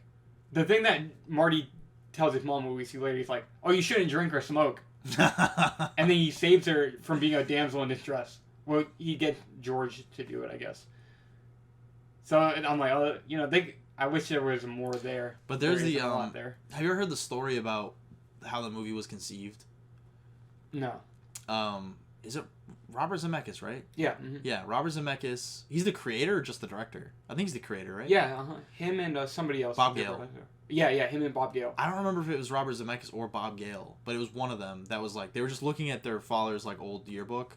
And they're like, oh, what if... I wonder if me and my dad would have been friends. Oh, okay. That was pretty much... That kind of makes sense then why maybe that was more the focus. So I'm thinking, yeah, the father-son relationship is more the focus than anything else. But it's not, It's still weird that no female characters are... But still, like, I'm just thinking, like, maybe for, like, a girl who wants to watch this movie or something. Maybe they want to see, more stuff with the mom. So... That's Yeah. But like we said though, that's something I would say could be better in this movie. Really, the main character is George, I think. Kind of, yeah. As far as just like a character growth. Yeah. Pretty much. Because Marty's been pretty static. But it is like, of course, he's the main character. But he's the one we spend the time with. He's the one that has to like overcome everything. Yeah. But, yeah. But a lot of it's in service of George. Yeah. weird dynamic. Yeah. So, in a weird way, we kind of summarize the rest of the movie just talking about that relationship between Marty and George. yeah. Because the rest of it, that's basically the rest of the movie.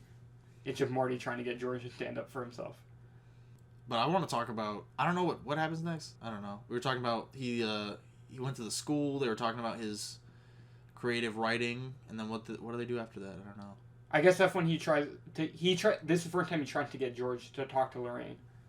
No, not in the diner. At school. Remember, he puts his arm on the locker and he's like so awkward. He's like, hey. And then Biff comes in, I think, picks on him right there, right? I know he does in the diner. I don't know if he does here. Oh, yeah, because Strickland stops them. Okay, that could be it. Yeah. And yeah, I think Strickland's like, oh, George, you're a loser, basically. Yeah. Which we see, what he did with Marty also. Kind of fucked up. Poor George. Poor George. And then he tries to get George again. Yeah, I thought this was funny because after this, I think Marty's following George, and George is like, "Why do you keep following me?"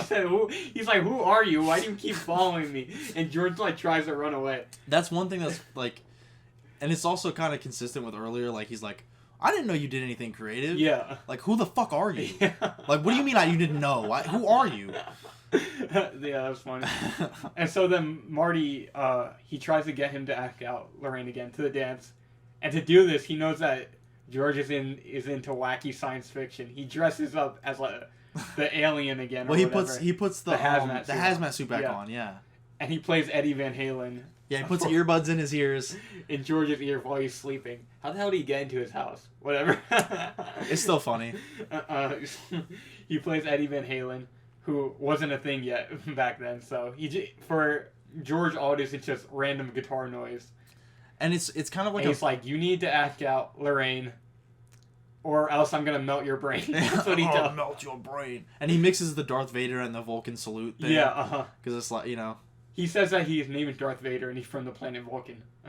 I wonder what the fuck George thinks of that later in life. I know, right? I think about that a lot with a lot of the stuff in the movie. It's like mostly that though. To me, it's like Marty gives them some pieces of information, like we see with the Chuck Berry thing, that would be like really big later on, and you know what I mean. So that joke is problematic too. What do you mean? That joke is problematic. A white man created rock and roll. That's not how it happened. Oh yeah, they changed it. Yeah. Well, so yeah, again, George goes to try to act out Lorraine in the diner. Again, and like we said, he did it with the Darth Vader thing. So he takes George to the diner to ask her out to the dance. And then Biff shows up, and he just pushes George out of the way. No, he said, McFly, I told you to never come here. Which is really stupid. He'd never come to this diner. Never come to the only corner diner in this fucking city. And I guess that's when he tried to put, Biff tried to put the moves on Lorraine. And she's just like disgusted by him. And then Marty, he keeps fucking up. Because obviously he wants to put his mom out of harm's way. But the way she sees it is like, oh, this is a romantic thing. Yeah. It's not him being protective of his mother. And she's like, oh, Marty, he's so amazing. Calvin. And yeah, and so then Marty... Well, we skipped the line, Evan. Which one? Iconic line. Which one? Yes. You don't know what I'm talking about? No, you gotta tell me. Oh, I'm your density. Oh, okay, so George... She say what? No social skills whatsoever. He has to write down what Marty tells him to try and talk to Lorraine. And he can't even read it right. He says, I'm your density, when he meant to say, I'm your destiny. Which is already a pretty corny line. I don't know if walking up to a girl in a diner saying, I'm your destiny is so great, but... Nah, that's... I guess, I mean, it was literally true, but like, it's not a great... In a literal sense? Yeah, it was true, but it's not a great pickup line. If you see a girl wearing a Back to the Future t-shirt, it's also not a great pickup line. But yeah, that's just an iconic line. I wanted to get all the iconic lines in here. And then we have a pretty cool chase scene after this because Marty, punching Biff. They start chasing him. Marty invents the skateboard. One thing, I was going to say this too. I like this, that right before this scene, they're walking up to the diner. George is taking notes, writing what he's going to say. And Marty gets up, he buys a Pepsi. And then he goes to twist it off like an idiot. It's like, you don't know what a glass bottle is, Marty? But he's trying to twist it off. He doesn't realize, like, and then George just, like, pops it off. I was gonna say, this is, like, one of the only times in the movie where we see George is somewhat competent over Marty, because George takes it off with no problem. But I like that, because it's like, because in a minute here, Marty takes something from the 50s and not appropriates it. He appropriates it for his own use. Yeah. He turns this kid's. I get why you're hesitant, because appropriate is, like, now it's like a strong buzzword with strong connotation. Yeah. But yeah, so he takes that shit. But I just like the setup where it's like, oh, like, you don't know how to do the 50s. Yeah. But you know how to do the 80s. Like, right in the same little window. Yeah, he breaks off the wooden scooter. He breaks off, like, the part that would make it a scooter, and he just turns it into a skateboard. Yeah, so he's fucking... And Biff chases him down. He outmaneuvers him, and he crashes into a thing of cow shit. That scene's awesome. Yeah, it's really good. That scene's so... Really cool chase scene, yeah. And then you just have, like, the sweeping, like, romantic love novel, like, Lorraine going, like, oh, he's so dreamy. Yeah. Like, after he pulls that shit off. And, yeah, the manure thing is a running joke throughout the movies after this point. Yeah. The first one's definitely my favorite, though. It's just so well-rounded. It's so good. Yeah, I agree. But yeah, so he dumps the shit on his head. He ruins his car. And I think that it's a pretty good reason for him to want to fucking kill Marty later. So, because doesn't he really try and kill him? He throws him in the trunk of a car. Yeah. Yeah. One part I really like, though, in that chase scene is when Marty, like, lets the skateboard fall under the car, and then he runs through the car and jumps back on the skateboard. It's a great scene. So yeah, then he just runs away, and what does he do? I don't know. I think from this point, pretty much, like, he talks to Doc a little bit more, and Marty's like, no, Doc, this is going terribly. I have not... Marty basically has one last chance to get everything right. And it's at the dance. So he's really running out of time. His sister and his brother are both, like, completely disappeared from the picture at this point. Right. So he sets up this plan to get George to save him. So Marty's going to take his mom to the dance. Oh, God. And this part is scary. Again, this is really weird. It's really creepy. I'm sorry, can I mention one thing? There's more weirdness here. Can I mention one thing? Yeah. Another little behind-the-scenes fun fact, Evan, is that... I'm sorry. They were trying to pitch this movie to studios. Disney was like, fuck no. They were like, why would we would never buy this? No. Incest movie? No. Is that it? Yeah. And now they own Star Wars, so... Now they own Star Wars. Yeah. There's a good little chunk of incest in that movie. In those movies. So... I was saying Star Wars... No, I don't know. I was saying Star Wars, I feel like it kind of even goes even further. But not really. It's about the same. Well, there's an earnest kind of... it's like a genuine interaction between both of them. Yeah. They kiss both, like, kind of consensually. Yeah. Leia and Luke. Whereas in this, it was one-sided. Yeah. And after Lorraine kisses Marty, she's like, "Oh, that didn't feel right." Whereas Luke is like, Luke is like, he was happy as hell to kiss his sister. In Star Wars, the difference is that wasn't even if you watch Empire Strikes Back alone before any of the other movies, it's like, oh, whatever. But the incest is like a point of focus during multiple scenes in this movie. Yeah. So it's way more deliberate than Back to the Future. That's weird. I never think about that, but what is creepier in? I feel like it's up for debate. Where the incest is creepier. I think since it's played for jokes, and also Lorraine is like, that was weird. That's what I mean. I feel like retroactively, it's kind of creepier in Star Wars. Yeah, I would agree with that. But yeah, the plan, which is this is what you're about to talk about. Yeah. Right? The plan is to have Marty sexually assault his mom. Is that so? I'm like, this is more stuff that really did not age well, because Marty's like, "Oh, nice girls don't like it when you take advantage of them," and then that's a creepy thing to say. Yeah. And George is creeped out by it, I think. Anyway, so he's like, "Okay, at this exact time, you come to the car, and just knock me out and save Lorraine." Well, it doesn't really end up working that way because Biff gets to Marty first. And there's also the whole thing with the actual dance. Well, yeah, they're out there. He's like, "Yeah, George, curse. You ought to curse," and shit like that. Oh, he tries to make George assertive again, showing him how he should act in the little confrontation. And I feel like George, when he sees Biff, I'm skipping back way ahead again, but when he sees Biff, do you think he's like, oh, Marty set me up? Like, what? I don't think so. But I think maybe, I always thought, even as a kid, I was like, oh, I don't know why I would think about this, but I always thought about this as a kid, is like, oh, was he lying? Like, the plan was always to stop Biff? Like, was the plan always for it to not be Marty? Yeah. I don't know. No, I don't think so. It's a weird thing. But anyway, so yeah, Marty, he's clearly hesitant to try and do anything with his mom. He's like, obviously it's his fucking mom. He doesn't want to do that. But she is down. Yeah, so it's not going to be anything like, you know, him assaulting her, because she wants Marty, like, really badly. Yeah, he couldn't really And she's like, oh, you think I've never been in a parked car with a guy before? So it's more of the thing with Lorraine being different in the future, where it's like, you know, when she was younger, she was a lot more wild, I guess you may say. Yeah. And she don't, you know, but she was younger, so what can you say? George is just inside waiting for the time to come that he needs to go there. Oh, well, yeah. then Biff gets to them first. Okay. And then Biff locks Marty in the trunk of the car, of the band. Of the band's car. Yeah. Right. Okay. Anyway, so George, he shows up expecting to find Marty, but he finds Biff. And, you know, so his plan is kind of foiled, but then it ends up working out because it becomes a lot more genuine. Yeah. Him actually saving Lorraine.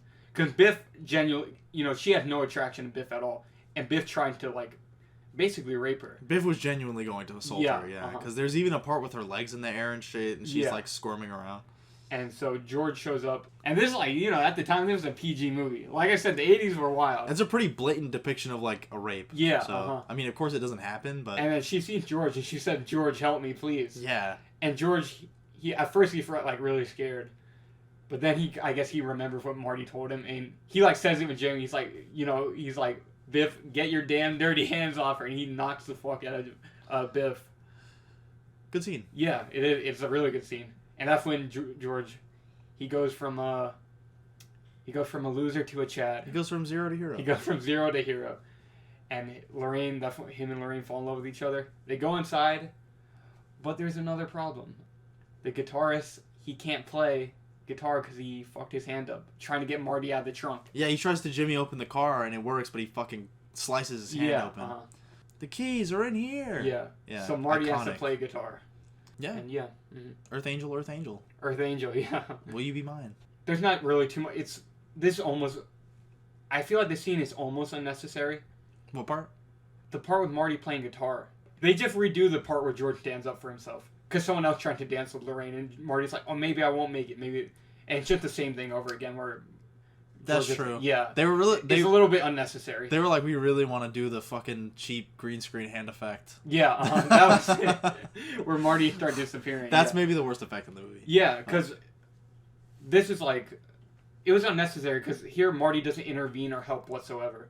It just kind of reaffirms that George is a different person now. Maybe that's why it's there. Is just because, you said, like Marty doesn't help him at all. Yeah. So it's like it's kind of saying like this is gonna be permanent now. Yeah. Yeah. So for that it's okay, but I feel like you get the point. It was a lot more effective when you see him knock out Biff. Yeah. You know what I mean? It's not necessary, but it also, I feel like you don't have a I feel like you need that payoff of the photograph. I guess so. Yeah. I feel like I think it's good. Yeah. It is a little redundant, like you were saying. Maybe they could have like interwoven that somehow. I think it works just fine. I think that scene's like still really good and iconic. So fuck you, Evan. So it's good. It's good. No, well, fuck you. So. Anyways, then Marty plays Johnny Be Good. It's just, I guess, it's a little fun scene. It's not like necessarily for the story or anything, but Marty invents rock and roll, like you said, because he plays Chuck Berry's song Johnny Be Good, and he happens to be playing with Marvin Berry. Who, it's your cousin Marvin. Yeah. Marvin Berry. He calls up Chuck and it's like, listen to this. And so there we go. We change it. Marty invented rock and roll. Oh, yeah. I guess he overcomes his little bit of fear he had for playing, I guess. It's not a big thing, but yeah. Even though they kind of, even though they didn't like it. Yeah. He kind of was able to play for a crowd. And... Yeah. But we get that iconic line. I guess you guys aren't ready for that, but your kids are gonna love Your it. kids are gonna love it. Yeah, that's a great line. That's awesome. Mm-hmm. Yeah, because he fucking, what does he do? He like kicks over the amp and starts doing fucking what? He's like soloing. Who does that shit on the ground? Oh, Angus Young. Angus Young. Yeah. Oh, yeah, he does that shit where he's like walking in circles on Yeah. like laying on the floor and shit. That shit's funny. Yeah, well, Angus, he took like a lot of his stuff from Chuck Berry, so there you go. Ah. Yeah, I guess it's more of a love to Chuck Berry really than anything. But I never like. The movie is problematic. A little bit. It has been problematic. Because I was saying like, the depiction of like you were saying like Lorraine. Yeah. And the Chuck Berry joke. It's like, yeah, so... I think it's really funny, but I can see why someone would be like, that's, Yeah. I don't know. Different times or whatever. I like it. Different times. Okay? But I definitely don't want to be like... Because it's fucking a movie. Yeah. Like, we all know white people didn't make rock and roll. It's a joke. It's not really even like... I feel like they're not necessarily trying to play it up like that. But it's just like, look, in hindsight... That's how people interpret it. Yeah, in hindsight, you're like, oh, okay, it's not a great look. But whatever. Yeah. It's not supposed to be a racially charged joke at all. Uh-huh. It's supposed to just be... Yeah. A circumstantial joke, yeah. Pretty much. But yeah, then from here, we get... Marty needs to get to the clock tower on time. Well, first, Evan, they have their little goodbye. Marty and Lorraine and George. Yeah. And they're kind of just in the stairwell. A lot of people mention, this is a good time to mention this. How do you feel about them never realizing that Marty was their son? This is kind of like the same thing with the Darth Vader thing and all of that. I feel like for me, the Darth Vader thing is just so crazy. Because, like, maybe later in life you realize that wasn't an alien. Yeah. Maybe you don't. Maybe the memory is so vivid that you were like, that was insane. That type of shit didn't exist back then. That could not have been a human being. Yeah. Or maybe you realize, like, that was weird futuristic shit. Or maybe that was, like, weird technology. But it's, like, it was just a guy. Yeah. I don't know which one he came to the conclusion of. Like... I just mean, when I say if we're just, like, he gets knowledge of something that comes in the future, like Vulcan or Darth Vader, he sees exactly what his son is going to look like in the future. And it's like, oh, do you realize that you had this info years before or not? But I wonder, does he even remember, like, I'm a Vulcan? Yeah. Like, does he remember exactly what he said? Probably not. I think he does, because when he talks to Marty the next day, he says Darth Vader from the planet Vulcan. Clearly that's something that's burned. He probably into stuck his with brain. him, yeah. Yeah. Okay. Wouldn't it be stuck with you? I'm like, that was kind of a traumatic moment for him. I'm Darth Vader from the planet Vulcan. That shit's funny. So yeah, Marty said goodbye to But his parents. of course he does. And you get that they're going to be okay with each other. And yeah, and I always like the joke. And it's this joke makes me think like he knows that was his son. Later in life. Maybe, I don't know. But when he's like, oh yeah, if your son ever sets fire to the carpet, to the family rug or whatever. Yeah. It's like that's tongue in cheek. That's a cute little line, Marty. But what the fuck? Yeah, why would you say that? Why would you ever say that? Are you my son from the future? But who knows? Maybe it doesn't even end up happening because of the nature of George and Lorraine's relationship changing. Now. Right. Yeah, so it might not even happen now. Right. That's interesting. Yeah, we don't really know. It's a funny joke, but I don't know why at the end of the movie you would show your hand so hard. Yeah, I agree. I was thinking about that when I watched it last night. But, whatever. It doesn't bother me too much. I think maybe he did realize it was Marty. Because also he wrote the book, and we don't know what the contents of the book are. But it's clearly based on his experience with an alien. Yeah, his book is based on this pretty much... His book is Back to the Future. Is it? His book is Back to the Future from his perspective. I don't know. What was the name of the book? I don't know. I just know you see the alien. It's like a time of love, and I'm pretty sure it's like a picture of the alien, like the alien air quotes, like the hazmat suit Marty, and then like him and Lorraine. I think that's what it is. I had to look again. Yeah, but I think yeah, it's like a dramatization of that story. Okay. I think. So yeah, I guess. But anyways, Marty goes and meets up with Doc, and Marty's ready to go back to the future, if you will.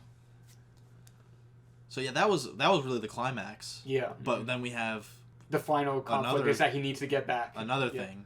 Yeah, so is the storm this part, even as a kid, even as I had seen this, I've probably seen this movie upwards of 20 times. Mm-hmm. Oh, maybe probably more than that. But as a kid, and even still to this day, the fact that lightning is fast, man. No, that they get it like the exact second. And it's weird because it keeps getting delayed also. You know what I mean? Like Marty, something gets messed up. Marty is taking his time trying to talk to Doc, trying to convince him, oh, you're going to get shot in the future. Marty wants to give Doc a letter.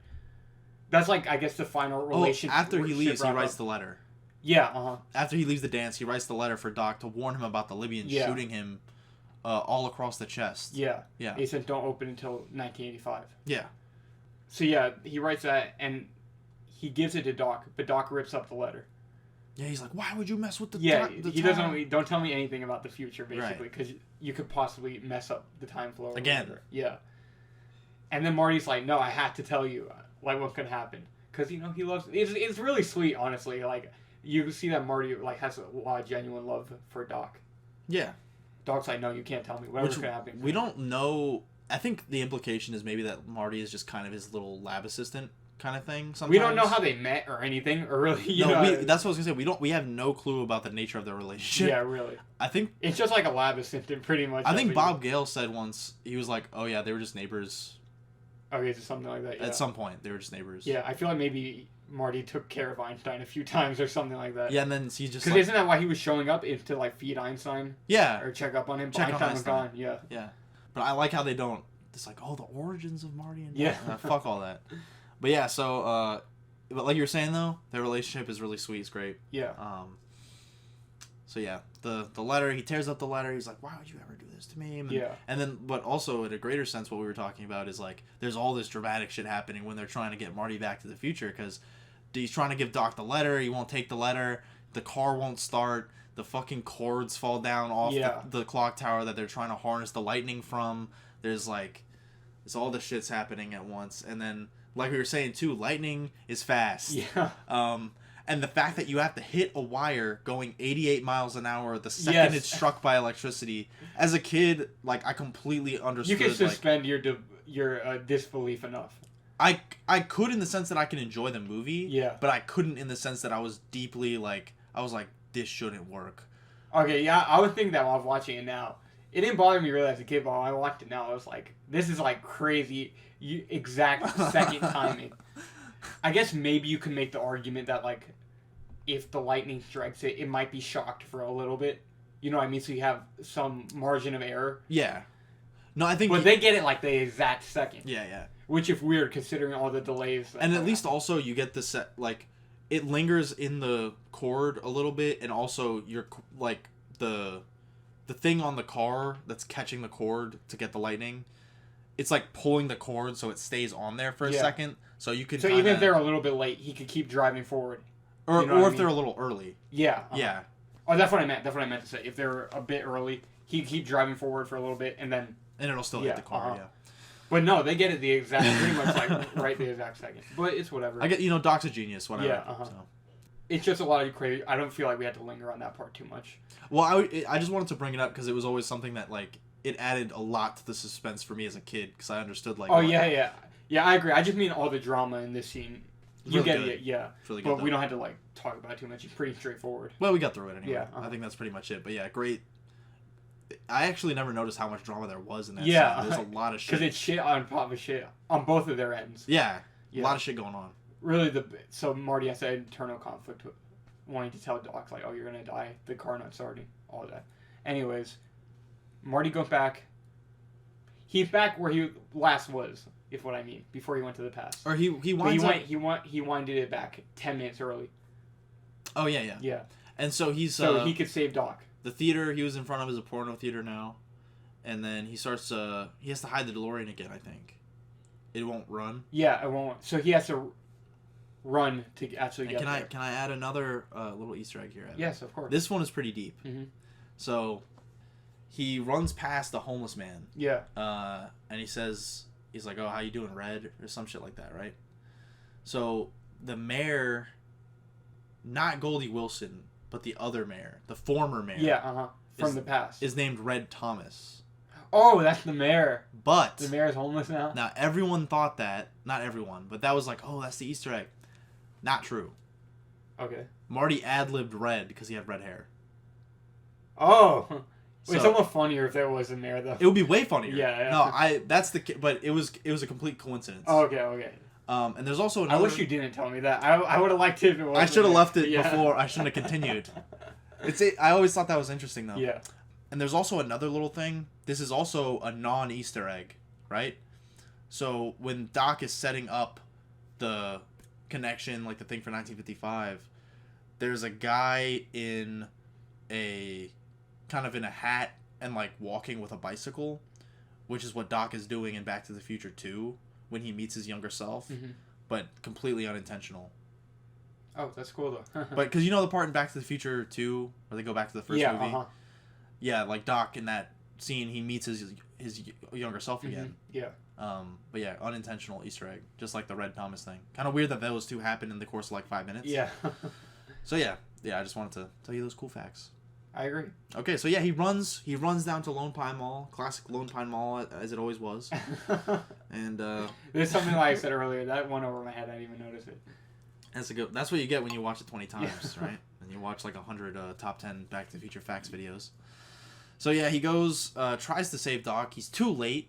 Doc gets his chest full of bullets, and then it's weird too, because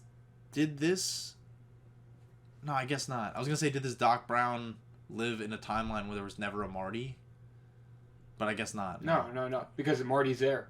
You hear Marty say, "You bastards" again. And then he goes, and it's the loop, and he goes back. So the Libyans... Marty, oh, sorry. No, go. I was gonna say the Libyans. They think their job is done. Yeah, and they drive off. They think Marty exploded, and they think Doc has been murdered. Yeah. But Doc, luckily, he had prepared. Actually, no. The Libyans, they like crash into a tree or something. Oh yeah, because this was always kind of weird to me. I'm like, so like, do they not see Marty helping Doc out a minute later? They die. They all die? I guess. Whatever, we can just say that. They all died and they crashed. They either all died or they just drove off immediately. They're critically injured or they pulled off. Yeah, sure. Because, I mean, if you shoot a dude in the chest and then, like, the car you start chasing explodes, I'd be like, let's get the fuck out. So, yeah, he goes up to Doc. He's like, no, Doc, no. Yeah. And then Doc's fine because he had a cool bulletproof vest. So Doc, he put together the letter that he ripped up. Yeah, he taped it together. Yeah.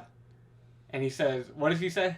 He said, "Oh, what the hell?" Yeah. No, he was like, he was like, Marty's like, I thought you. Marty's like, what about the timeline or whatever? And he's like, I thought, what the hell? So yeah, Doc has the taped up letter. This we kind of talked about this. We talked about this a little bit before, but I'm like, I wanted to get into it. I remember you made a joke. You're like, the good ending of Back to the Future. Not that you thought that, but like, cause what I was saying, you're like, the good ending of Back to the Future said Doc dies. But I'm almost like, it almost seems like if written just to have a happy ending. It doesn't really make sense that he would compromise that. Yeah, Like, what is the reason? Because he seemed pretty like. Doc is like, no, I don't want to mess up the flow of time. Is there anything that would indicate that he would do that? Maybe just. But I'm gonna say it. But there kind of is. I'm thinking. I can't think of it after this. Really. The very end of the movie, which I'll save it a little bit. But anyways, at this point though, as far as we know, it doesn't seem like something Doc would do. So it's a bit weird. But it's whatever. You want the happy ending. So Doc lives. He said, what the hell? Him and Marty, I think they hug there, right? Yeah. And then Doc drops Marty off home. Before we find out Doc is going 30 years into the future. He wants to see what's going on. Okay, and then we get into the part that kind of creeps me out. Okay. The very ending of Back to the Future. Marty goes home. It's late at night, so he just goes to bed. He doesn't know what's going on with his family. He wakes up the next morning. He goes downstairs. And he comes home, he comes downstairs to a completely different family. So now we see there, like, George is, like, a wealthy, I don't know what his job is really. He's a writer. Well, he just had his first novel published. Oh, is that what it is? They say it's his first novel. Oh, okay. But he seems to already be successful. So he might be working in that office job, except he's the supervisor now. But anyways, he's like a rich, I guess, socialite. Because him and Lorraine just came back from playing tennis. Yeah. And she's not an alcoholic or anything anymore. And he's like, Mom and Dad, you look great. Like, yeah, and they're happy. They're clearly very much still in love with each other. His siblings are now successful. I'm guessing they probably work for George. Probably. Yeah, because he's I gotta get to the office. At least the son does. Yeah, because he's like, why are you dressed like that? He's wearing a suit. And he's like, I'm about to go to the office. I always dress like this. Okay. Yeah, and they're all like, are you okay? Yeah. So we talked about this before. This is the part that kind of, when I was a little kid, so much now it doesn't really bother me, but when I was a little kid, this always kind of disturbed me, because I was like, well, Marty really just came back and is now going to live forever with people he does not know. You know what I mean? I'm it's sure there's almost like different universe versions of his his family. Yeah. I'm sure there's aspects of them that are the same, like a nature versus nurture thing. Yeah. But there's definitely a lot, like, of course his parents are completely fucking different. Yeah. So they have an entire history. So basically, I'm guessing, how old is Marty? 17, I think. Yeah. Said. This is like a completely, he's lost 17 years of history. He doesn't know what this, these are like strangers to him, is basically what I'm saying. And that always disturbed me as a kid. I'm like, I could not imagine, that would scare me if I was in that situation. I'd be like, I don't know you people.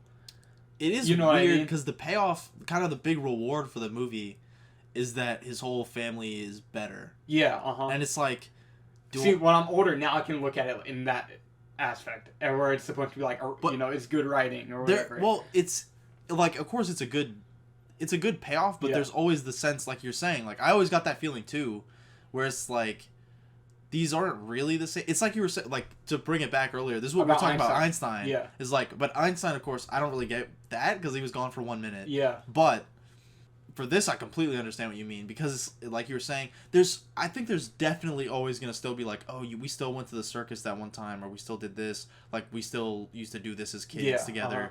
I think there's still going to be common ground always, but there's always going to be like, oh, a huge gap in knowledge. There's a pretty big, pretty 17 years. Those are like, as far as being with your family, those are like the most important years. Yeah. And now that's all gone. And, I don't know, when I was a kid, I was like, that really creeped me out. It bugged me out. I'm like, and Marty's just okay with it. I'm like, I would be scared. And I said this to you, I feel like if the tone of Back to the Future was completely different, like if it was a more serious movie, you could almost play off the ending in a horrific sense. You know what I mean? Well, even as a kid, I think both of us, we got that sense of like, this is like the Twilight Zone. Is that's exactly what I'm thinking. Like the ending of a Twilight Zone episode. Right. You know what I mean? Where it's like, yeah, you get bugged out from it. But Martin's just like, okay, the payoff is, like you said, that his family, now they're all great people or whatever. Yeah. His Burger King cup turned into a Wendy's cup. And they're all successful, and they aren't losers. And Biff's outside scrubbing the car. Yeah, now Biff is basically who George was, and he's licking George's boot, basically. Yeah. Oh, and you got a pretty funny joke here where George is like, oh, I told Biff, I want you to wax the car twice this time. 2 coats of wax.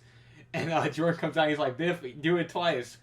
And he's like, and Biff is like, oh, I'm just finishing up the second one. And George is like, Biff, are you lying to me? Now, Biff.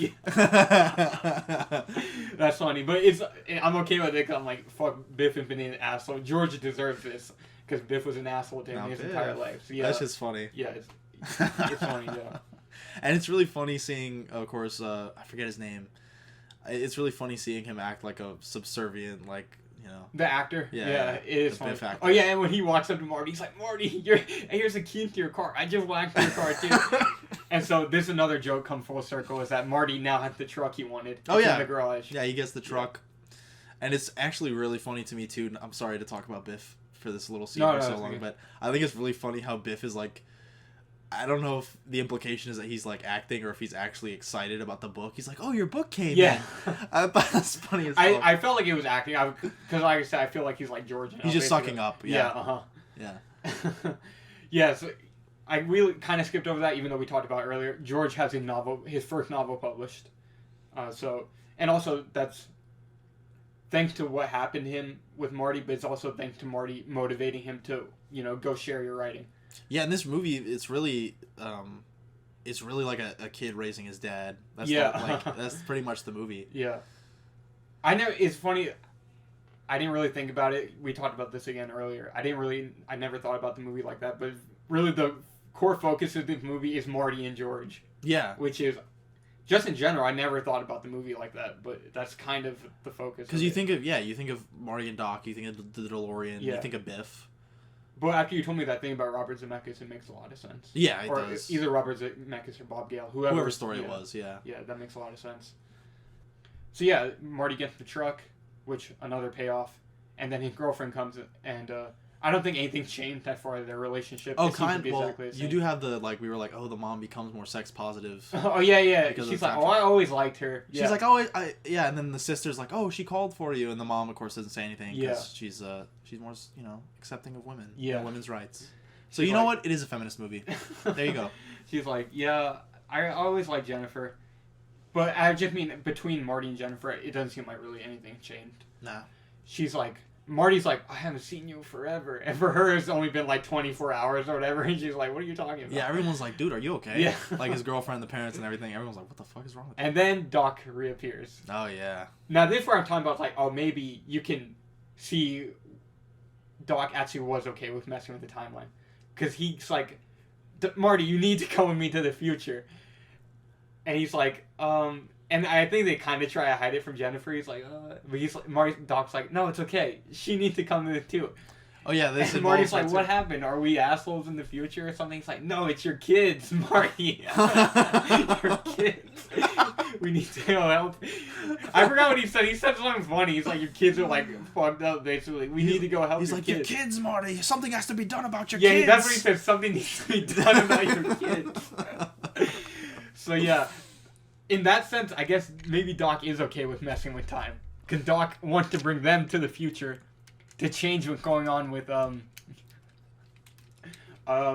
fact, Dylan grabbed his Lego DeLorean and flew it in the air just now. The wheels go up like in Back to the Future too. Yeah. They hover.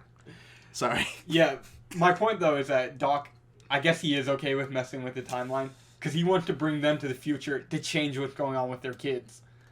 I think if you kind of... So maybe... But that happens after he saves himself. Yeah. But I'm just saying, maybe there was something in him. Maybe he was trying to look a little professional for Marty earlier in the movie, but deep down Doc's like, I want to know what's going on. I think it probably must boil down to... Well, maybe also he was like, well, the thing worked out with his parents. Yeah. We fixed that, yeah, so... There could be that too, yeah, you're right. So anyways, they hop in the DeLorean, and we get the iconic final line. Roads, where we're going, we don't need roads. And the DeLorean, it's different now. Yeah, the DeLorean's different. It runs on, like... Trash. Yeah, on trash. Well, that didn't come to pass. That has not come to pass yet. There's a whole lot of things in 2015 that didn't come... In Back to the Future's 2015 that didn't come to pass, but I do like that a lot. And also... So yeah, the Mr. Fusion, and he makes it flies now. Yeah. The car flies now. And this was always the ending of Back to the Future was always a gag. It wasn't intended to have a sequel. Yeah. Yeah, it was always a gag, and I think none of them expected the movie to be as big as it was. Yeah. And it was fucking huge, of course. I think it was the second best performing movie of 1985. Yeah. I think Beverly Hills Cop beat it. I'm not sure, but either way, it was a huge movie. Yeah. As we've seen, we know this to be. So yeah, they drive off, and that's the end of the movie. And that's the end of the movie. The dog takes them to the future. What a good fucking cool movie. And the effects of it, the car flying, it looks fine. It looks good. It looks in my opinion, it looks good. Yeah. What, would we become assholes or something? That's a funny one. He has to think about it for a minute. Yeah. He says, wait. He says, no. Something has to be done about your kids. That's really funny. That's probably the funniest part of the whole... Something has to be done about your kids. And yeah, that's Back to the Future. That's Back to the Future. Do you have any other cool thoughts about Back to the Future? Really, what really stuck out to me this time watching it and talking about it with you, like I said, I never really thought about the movie in this way, just how it's really that story with Marty and George. I really like that a lot, because it brings what's a really wacky, out of this world story, it brings it down to earth, which I like a lot. Yeah, it grounds it. Yeah, I really like that. And it's stuff like that you don't really think about or notice until you're older. Yeah. Because that's not something I cared about when I was a kid. When I was a kid, I'm like, oh, time travel. Yeah. That's cool. There's a whole lot Doc Brown is a wacky character. There's a whole lot of stuff that really buries that in terms of... Yeah, just because it's a crazy-ass movie, a lot of stuff. Yeah, like we were saying, like, all the scenes are just jam-packed full of setup, payoff, jokes, and, like, character stuff, and... Yeah, it can kind of fade into the background. The actual kind of heart of the movie. Yeah. And I like that a lot. It's really a great movie. I like the cool car. That's cool. The end. The end. Do I have any other cool... Dude, we'll probably never talk about the Back to the Future game. That's cool. Oh, We'll never Telltale's Back to the Future Telltale's game. Back to the Future game is cool. Back to the Future ride is cool. Back to the Future animated series is cool. Great franchise. I don't think Back to the Future 3 is not cool. I don't like that movie. I just wanted to name drop those because I think we'll do Back to the Future 2 and maybe 3. Don't think we'll ever talk about the animated series or the Telltale game. We will talk about the ride though. The ride we will do a real time commentary on the ride. When we go to Universal Studios for a Super Nintendo World, we'll also go check out the Back to the Future ride. I wish it was still there. Is it still there? I wish it was still there. You know, I'm lucky enough to have rode it when. Did you? Yeah, I rode it a long time ago when I was a little kid. Lucky man. You haven't? I never rode it. Oh, okay. No, it's gone now. But they replaced it with the Simpsons ride, and there's a Come on, man. There's a reference. Though it was kind of funny that like Doc Brown comes out and he's like, "You stole my fucking ride." Oh, he did. The Simpsons, yeah. Is it a Simpson version of? Yeah, it's Simpsons. Is it Christopher Lloyd? Yeah. Okay, that's awesome. Christopher Lloyd will do anything. That's true. He does actually reprise Doc Brown a lot, doesn't he? He'll do it for commercials. Yeah. And, yeah, tons of stuff. My dream car, Evan, is a DeLorean. So if anyone wants to donate DeLorean, I'll take it. I feel like if this was made in 2021, like they rebooted Back to the Future, It would be they'd be dog like, shit. no, it would be, but no, they'd be like, make it a Tesla. They would definitely do that. They would definitely do that. Let's make it a Tesla. It would probably be a Tesla. Right? Yeah. Just makes sense. Good old Tom Holland and Robert Downey Jr. Oh, God. Back to the Future. Back in time. Well, that's pretty much all my thoughts on Back to the Future. Evan, say one more thought about Back to the Future. Michael J. Fox, I wish you were in more things besides Back to the Future. Oh, yeah, I'm sorry for your fucking terrible disease. Yeah, that sucks. And I actually have an idea to support a charity that I want to do soon. So I think maybe I'll choose the Michael J. Fox Foundation. Sounds good. Michael J. Fox, you've given me hours of love and joy in my heart, so I want to give back to you and your foundation. I like you in Homeward Bound. I didn't. I don't like Homeward Bound. But I like you in... Stuart Little. No. He's done a lot of animal voiceover movies. I know he was on Scrubs. That was Oh, yeah, he was. That was kind of cool, because he was a doctor that had Parkinson's. Oh, okay. Actually, I think they made him not have Parkinson's for some reason. It was a different disease. Oh, okay. But yeah, he was able to do Scrubs. That was cool. So yeah, I guess that's, I better wrap it up. I just want to talk about Back to the Future more. Thank you for listening to Back to the Future RNS. Yeah, thank you for listening. It's been a wild ride. I try to get out all my little Back to the Future knowledge that I have stored away. I feel like we did a little bit too much just summarizing on the movie or whatever, but whatever. We got enough thoughts out on everything. I'll cut it up and it'll be real. It'll be a nice, cool drink of water. Thank you for listening as always, and check us out for our RNS When Harry Met Sally review. Goodbye.